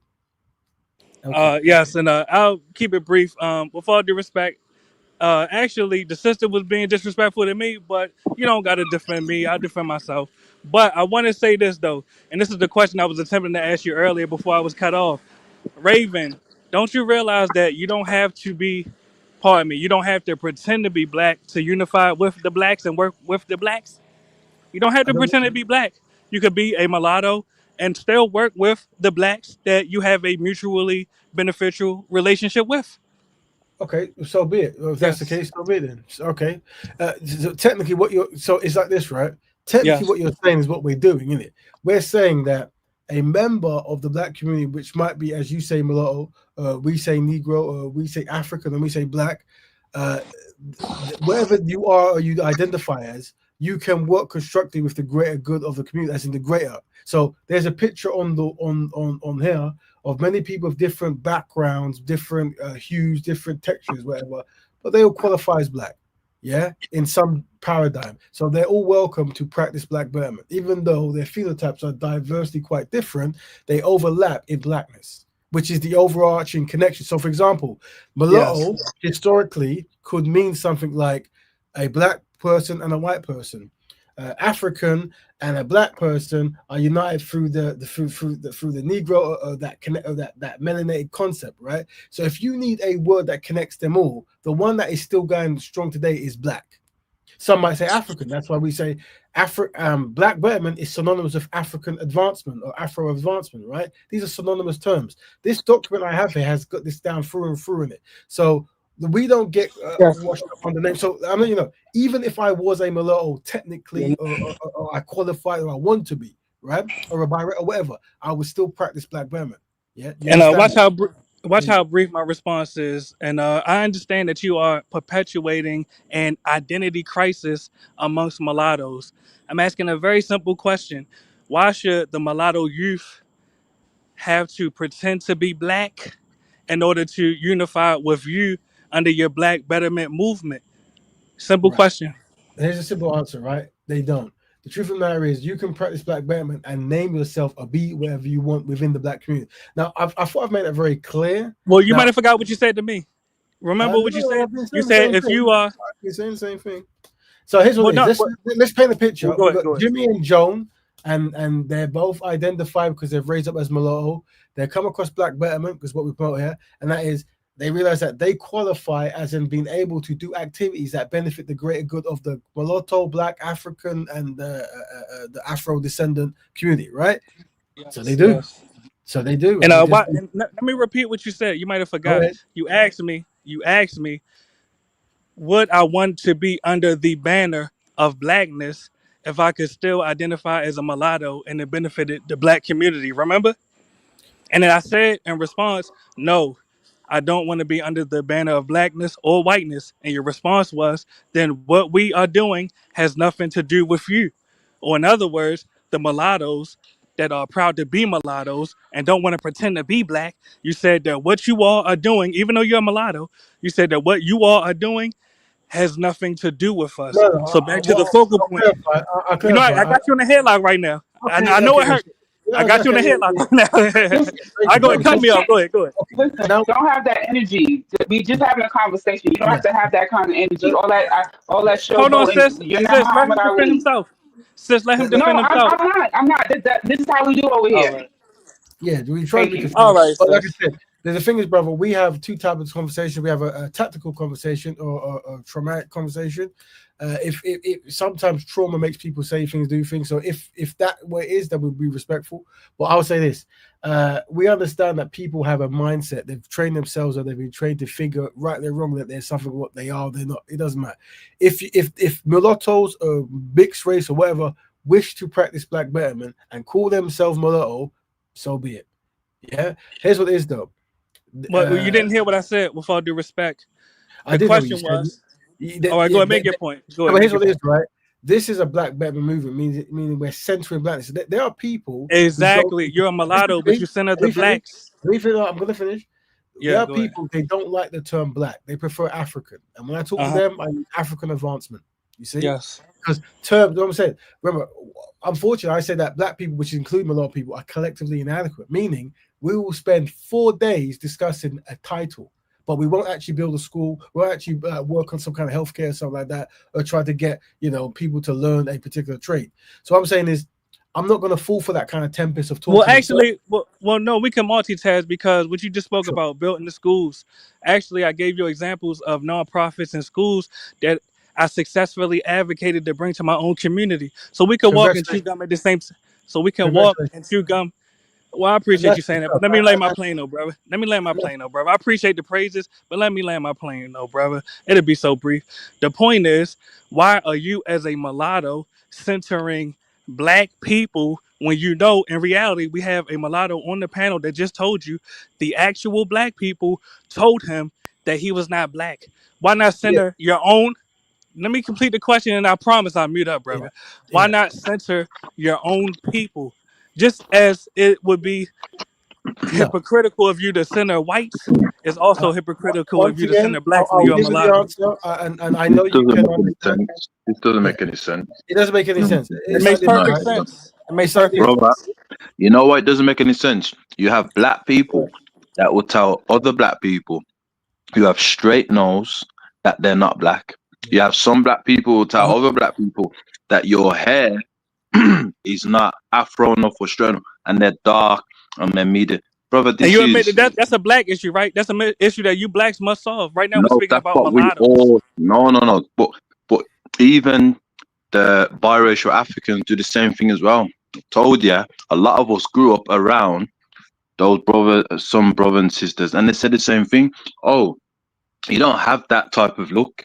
In fact, the biracial Africans, they will mock and lead a campaign against the darker Africans. I've seen this and witnessed that. Exactly, and I agree with you. That proves that we're different. No, what it proves is you're misguided. That's what No, it it proves. proves that we are different, So- bro. No, We're no, different no, no. groups. Hold on, family. We acknowledge in science. Can we stand on science for a second? Hold on, brother. Let me. All right, but can we stand on science? Hold on. No. For the people listening, hold on, family. For the people listening, this is more of a case study to see a person's pain points and stuff like that. But technically, there is no argument that's happening or any disagreement. It's literally we have an ideology, and it doesn't correlate with what some of these brothers think. That's it, really. You have to expect that when you're doing constructive work, someone's always going to come from the woodwork and say something of a different nature, and that's to be expected, right? And oh, my bad. Go ahead, Raven. I ain't mean to cut you. reject. Go ahead. Saying, I reject the concept. Like it's not something that correlates with me, and it's like we have our own thing we're doing here, and that's what it is. Yes. And tomorrow, please let me say this. Tomorrow, someone Shit. will jump in and say you guys are not African, or you're not Black, or you're not. There's always gonna be someone jumping and say something, and maybe they're right, maybe they're wrong. Either way, we can still practice Black Betterment. Yes, and the question that was never asked, don't you realize that you're contributing to, and this is destructive, it's not constructive what you're doing. Don't you realize you're contributing to an identity crisis amongst the mulatto youth by referring to yourself as a mulatto? Pardon me, you as a mulatto referring to yourself as Black and calling mulattoes Black, when in real life, when we go in the world, we are told by the actual Black people, correctly, might I add, we are told by the actual Black people that we are not Black. Blacks have a right to gate. Who are unsynchronized? We've had this conversation That's before. brother. That's a deflection. Hold on, I'm asking a simple brother, question. with all due respect, All right, brother. but you interrupted Raven. I asked Raven a question, brother. Let the host speak. Brother Kel's talking. We're all on the panel, brother. Yeah. All right, Here's bro. the But I didn't problem, ask you a question. I asked the mulatto brother, the host. Go ahead, my brother. black Go ahead. Well, on this show, ahead, my brother, black it's friend. Black Betterment and the mulattoes are part of the Black Betterment, yeah? Even though I So don't you agree want? with that name. No, I hear So you. what So I'm you want saying more is, mulatto leaders? I get it. You want another brother, what Malcolm I'm X? saying, You want brother, another what I'm Huey P. saying is, Newton? brother, what I'm saying is that you have to build a mindset when you're Yes. dealing with those who are misguided and blinded. Why are you letting unsynchronize convert you to be like them? Does that All right, make and any I never sense, brother? respond. And watch how brief my response is. I get your point. You want more mulatto leaders. You want another Malcolm X to lead the blacks. You want another Huey P. Newton. You want another Barack Obama. You want to be led by another group of people. That's your problem, not mine. Respectfully. I'm just gonna talk for now. For those who are not used to, hold on, brother. So, brothers and sisters, so there's certain brothers and sisters who might be new to the show, or they're long listeners, and they're not used to this kind of pace of talking where someone comes in and they're just almost dogmatic about a concept that works in their head. And this, and I don't like to keep shouting this, but this is a very speaker's corner type of debate. And this is what a lot of it is. It's more about ideas, opinions, and being passionate about it. All right. But try to be merciful towards these brothers, our sisters who have this way of processing information. They won't be with us in the actual open door elite kind of concept because they're still dealing with their issues, whatever it is. But there is many of them, and the internet breeds so many of this kind of in your home, thinking of these ideas that you want to talk on the platform. But once again, whether you are of mixed heritage, African or black background, you're welcome to be constructive and work with other to find solutions. Now, notice what I'm saying is very consistent and calm, but we're not really getting anything that correlates with that concept. There you go. Yes, and Raven, are you able to answer the question I asked before I was cut off? The question is, do you realize you're contributing to an identity crisis amongst the mulatto youth when you misclassify mulattoes as blacks?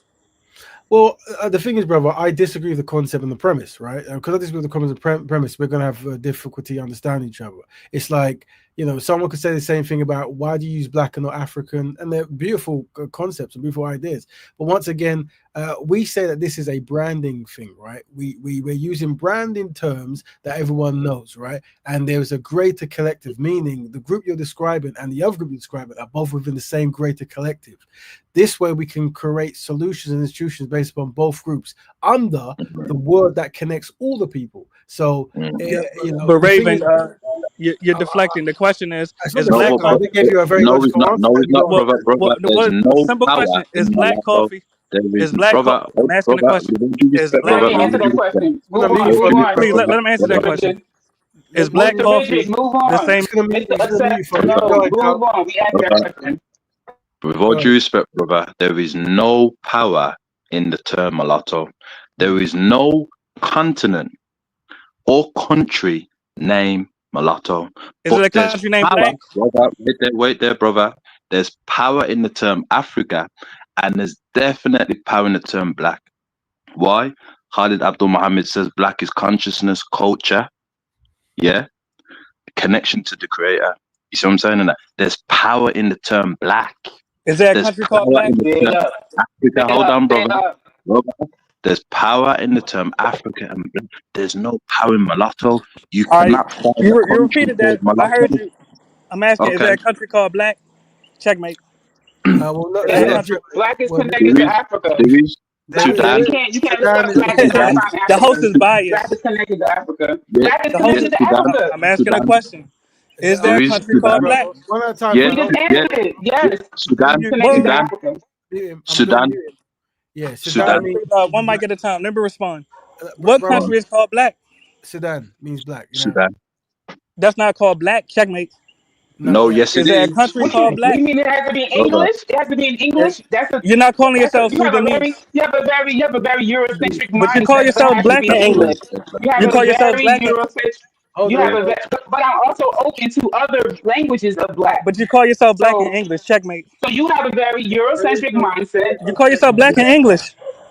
Checkmate. I call myself black in Spanish. You call yourself black in English. Yo soy una negra. Same thing. I'm still black. That's a European language. Hold on. Negra, Spanish. No matter what language I say it in, I'm still black. Exactly. Yes, and by the way, one mic at a time, though. One mic at a time. You want to keep with your... I'm going to speak next. Go ahead, Melanated, and I'm going to go after you. The noise is getting to him. Afro diaspora. Have you heard of a Pan-Africanist by the name of Arturo Schomburg? Have you heard of him? Yes. What's your point? The point is, he was a Puerto Rican Afro Pan-Africanist. Yeah. He was mixed race. His name was Schomburg. No. You're not gonna. Yes, he was, bro.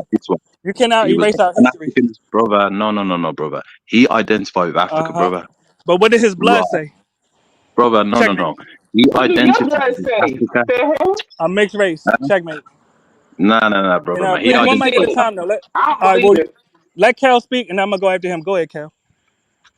No, I said what I got to say, and that You know what All I mean? right, He thank was you. Let me jump in. It'll be so brief. It'll be so brief. Militarism. Hold on. Oh, you gonna interrupt me? Goddamn. All right, go ahead. I'm just gonna mute you for 14 seconds before I push you down. So what we're demonstrating as a case study is that no matter what we say, we're not gonna really find eye to eye at all with the brother in it. Like nothing. These brothers have come to cause confusion. Yeah, and that's fine. But what I'm saying is, we're not going to get confused in it, because when they leave, we're going to carry on practice Black Betterment. But I don't want viewers who listen to get angry, because just like with the show, people will listen. The show was on with the sister, the biracial sister, whatever it was, right? Who when she was saying stuff, people got angry because they're saying these things. And one part of the train of Black Betterment is to expect unsynchronization, expect Black people to just say anything. Right, and then let them say that, because remember, there's two type of meetings: the traumatic meeting and the tactical meeting. And they're never going to be in a tactical meeting; they're going to be in a trauma meeting. And that's why you can tell when you're a traumatic meeting, because they're going to talk about, you're not this, he was that. Malcolm X is not black, he's mixed, he's this, and all this kind of stuff. It's like, disrespectful, man. You know, when we talk about Malcolm X, hold on, brother. Let me just say, you can jump in. Go ahead. Hold on, brother. And it's like this: when you talk about Malcolm X, we won't be talking about the stuff he did to enlighten people and to make them operate more economics and to love themselves and to move organized and to try to get the oppression off their necks. Not, let's call them mulatto. It's like disrespectful, man. That's not a tactical meeting. That's a traumatic meeting. As in trying to exactly. And when the white man called you black, he caused confusion. Respectfully, when the white man called you black, he stripped you of your identity. Well, okay, Check you know it is. Yeah, okay. So what I'm saying, got you there. Yeah. Cool. Here's what it is, brother. Yeah, like in your mind, you're saying a lot, and we want you to feel the same. I've said a lot, brother. The white man called you black. That's cool. But what I'm saying is, in your mind, this is very good. But the white man called you black. Why are you over talking him? Y'all over talking me. So I'm just gonna push you down for a minute, and this is what I'm trying to demonstrate. What you're realizing is and this is why Black Betterment is important. And stoicism, as the brother Kel was saying, right?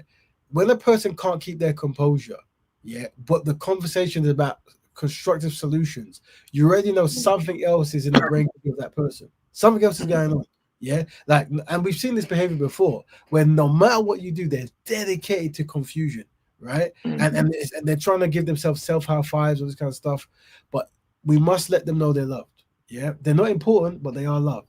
Right? Yeah. One day when they start doing important work, they will be important. But you can't come in with these kind of braggadocious kind of shouting, screaming techniques and this kind of stuff, and not actually say anything constructive that can be deemed as tactical. It's all traumatic. All trauma. You know, they called you this. He should be that. We feel pain for this. You're causing confusion by saying you're not black. That's fine. Yeah.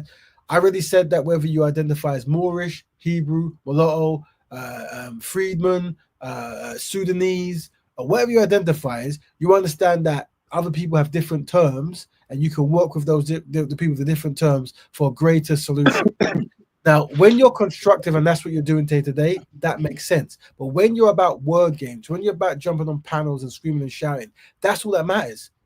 I want to be this. You have to listen to me. I've said it. I've made a point. I've got a book, and this book tells me this. But it's not about how are we going to actually help women, how are we going to help the young children, how are we going to help education. That will never come from the mouth. Never. And then they'll go, I've done all these things in my community. No one's heard of it. That's fine. Okay, cool. Yeah. And the brother's a brilliant brother, you know. But what I learned from Afro Diaspora, which now he calls himself this name, it's a lesson that you got to keep away from the unsynchronized. Thank you. You can't be around them all the time. Not all the time, and that, because they can affect your brain. And that's what's happening to the brother. And that's very true. And that's why we need safe spots like here. That's why we have to govern with codes of conduct to make sure. But also, we have to train the brothers and sisters that when they see brothers like this or completely unsynchronized, to not take it personal. Like the show I was on with those two brothers and sisters who were just saying a lot of stuff. A lot of people were deeply hurt, and I was saying, listen, you want to know that you're free from them, as in like they are of the percentage that are not within the know. They have been completely conditioned to be unsynchronized with anything constructive, and that's why even how they describe their own parents is negative.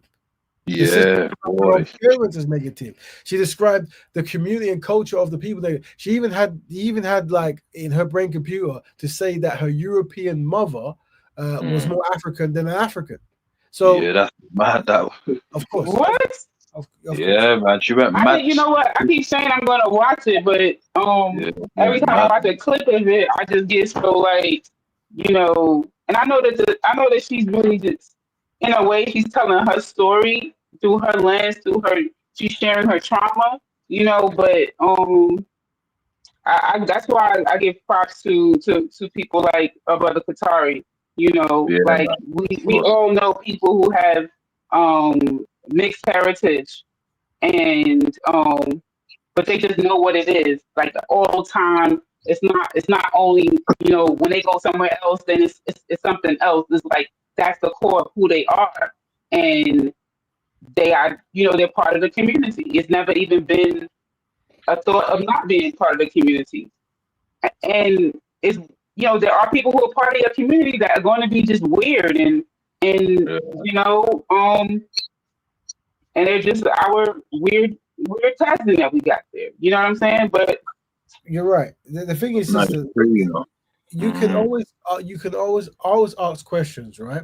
Because sometimes if you get in that game of yes, we are black, no, you're not black, that's our man. No, if you do that kind of stuff, then it just goes in circles. But if you ask questions like, okay, well, you start, if I am seen as that, I'm happy to practice black Betterment. So even if I'm not black or I'm not registered as black, as in whatever, I'm going to practice black Betterment. That now you can move on. But then now something else comes in. Oh yeah, but then don't you think you're upsetting mulattoes? Yeah, but you know what? This thing's for everyone, so they can do. Oh, but don't you think? So don't you think? Innit? Yeah. No matter what you say, someone's always gonna is a rebel without a cause, right? Naysay to be a naysayer. And once you start seeing that pattern, you go, okay, this person is about confusion. They're not about solutions. They're about confusion.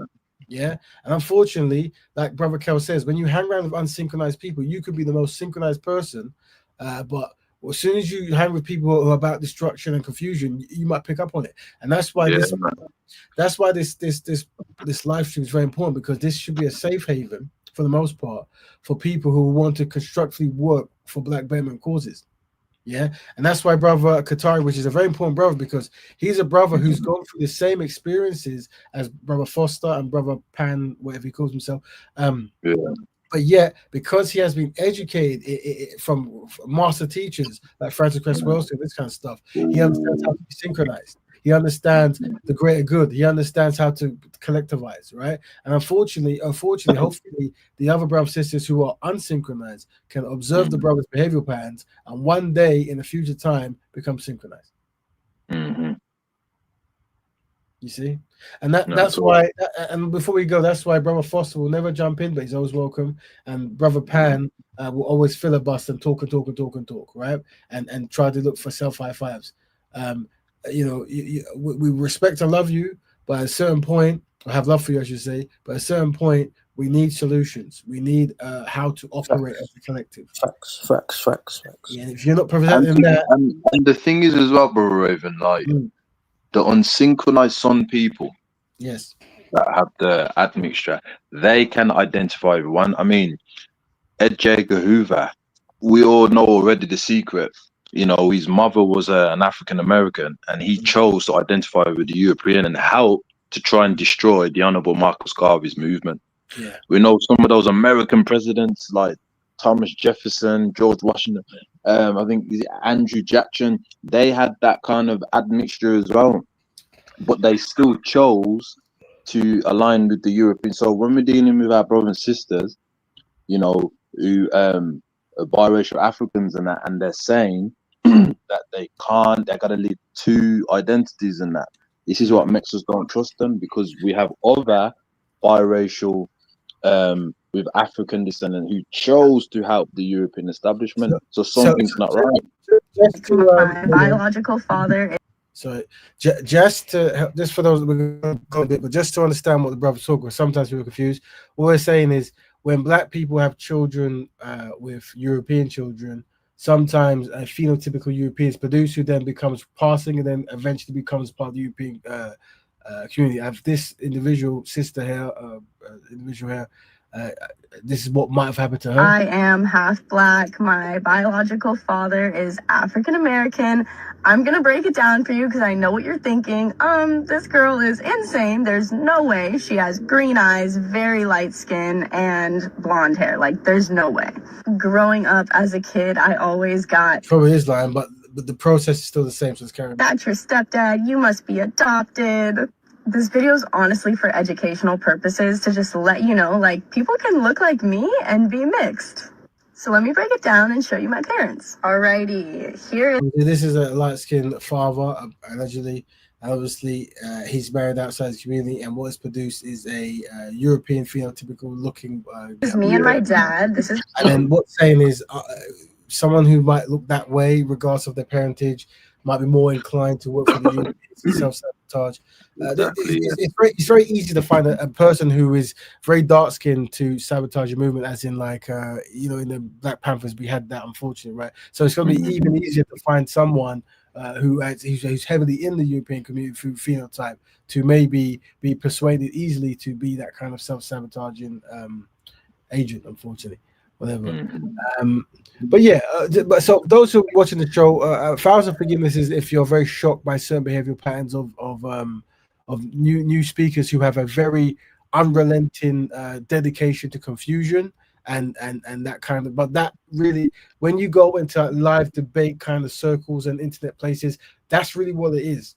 And I think with a lot of the brothers and sisters on the panel, we're used to it because we go on some of these panels, and that's what it is for 10 hours. Just people screaming at you, shout, you're not black, you're Moorish, you're Asian, you're not Asian, you're this, and black people this, and marry white women. That's what they shout like for like 10 hours, right? But this platform, we only entertain it as a case study to demonstrate the errors that need to be corrected. You see? So this is what it is. But family, is any kind of any last things that the panel like to say before we end off? Any last things? No, it's a good show as usual, and it's a good show, and we have to push the synchronized mindset, and there should be time limits of how long you're going to be around those who want synchronized. We understand we have them in our family, unfortunately, but there needs to be like a break from them, or you'll become them, So yeah, Black Betterment. I'd like to say, I think that this show right here was right on time because, a lot of the mixing and swirling type of stuff is pretty high over there in the UK, and this American mulatto brother that came up here is an example of how your children might end up talking one day if you continue down that path of you ain't nothing wrong with a little swirly, then your child may really just say, hey, I'm not black, and you thinking that you're a black man or a black woman, and you having this, you don't know what can happen. So I think that this needed to happen, and this is an example. Obviously, Qatari is an example of the positive way that could happen, but you don't. I mean, we grateful for Qatari, but I'm just saying that there's a risk, and I'll just leave it there. All right, peace. Yeah, peace, man, innit, goddess, man. I appreciate you, sister. I appreciate King Kel, Rap Raven. I even appreciate Pan and Foster and them, man, in the comments, because, again, this is just like angles that people be using and how people feel. This is their experiences. We have darker brothers and sisters that are coconuts. Do you see what I'm saying? Like they're in the hood, they're in the streets, and they're ucking up things. Like me and my brethren, my brethren's a dark-skinned black man, tall black man, dark skin. He's one of my close brethren. So me and him, we talk about everything, and we look at all the angles of it, all of the politics. And a thing is this that we've been saying. Most of our black leaders, right? Most of our black leaders that was about stuff, right? They was killed by the black hand. A black hand killed them, right? But you got to think it's the mindset that's behind and pulling the strings. You see what I'm saying? There's entities that's using dark-skinned brothers, light-skinned brothers, using them against us. And I'm aware of this. I'm aware of the separation of politics and everything. So at the end of the day, you have to identify your brothers and sisters by spirit, and then you can go off of that. You go off of the melanin. This is why Dr. Francis Cress Wilson said that the number one important part in your body is your cerebral cortex, and that's what gives you thought to think. Second most important part is your melanin. that this is what Dr. Francis Cress Wilson said. Excuse me, rest in peace. So, yeah, man, the brothers that feel that they're just mulatto or just mixed race and stuff like that, you need to look more into your genes. You know what I mean? And melanin is the strongest gene. Remember that also, right? Remember that also. So, but it's up to you. If you want to identify as mulatto or anything, you can. As Raven said, you're still welcome. It's just about your action. You gotta have actions that are supporting each other. Because I don't want nobody to represent for me, dark skin, light skin, my tone, if you're not about the people of all shades. You know what I mean? I'm not about racism and I'm not about separation. So I'm about love and peace. And if I have to put my foot and my fist to something, as I've done before, so be it. But at the end of the day, it's love. At the end of the day. Very well. And before the sister jumps in, I'll say this. You're right. Melanin and mindset. That fusion is important. Not just melanin, but the mindset and the melanin is what we're looking for, right? But one thing that we have to always say is when we speak here, a lot of it is a case study, right? And what we were saying was, call yourself what you want. Are you willing to work for the betterment for the collective? And the answer was no. So already we highlighted that people have come here with a different intention. You see, and so once we've established that, then the on code speaking that we've done has worked, and that's why when you check the actual comments, everything they say about us will be negative, even though what we're saying is, brother, know that you are loved. And if ever you want to be constructive, there's a place for you here. So this is the strategy. You have to do everything's a strategy.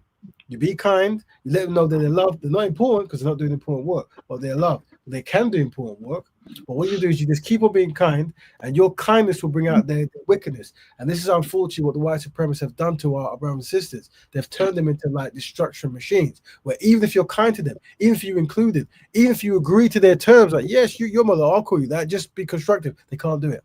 You see? So, and this would work even if they had two black parents, they were born in Africa, they're born in the Caribbean. Once they're unsynchronized, that's going to be self-sabotaging. You see? So the irony of people who say they're mixed race are destructive, they have the same mindset as destructive people with two black parents, because that's what anti-blackness does. It creates a mindset and a behavioral pattern that makes you just self-destruction.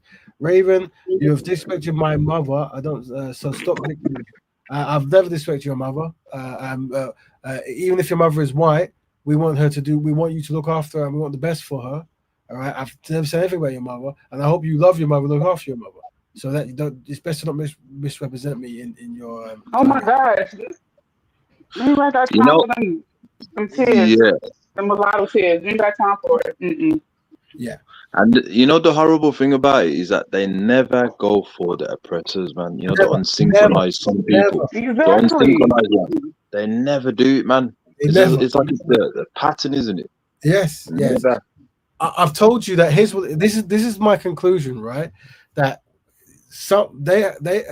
those brothers, they see themselves within the black community and they're not best pleased, and they know that the white community won't let them in. So everything they're doing is trying to get one step closer to the white community, and that is use words that include both.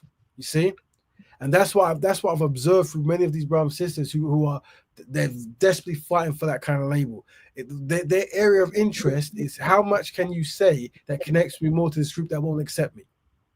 You see, and how to do that is let me say 100 of terrible things towards the black community and absolutely nothing of any negativity towards the European community, even though that's a community that has created the race classification to oppress black people.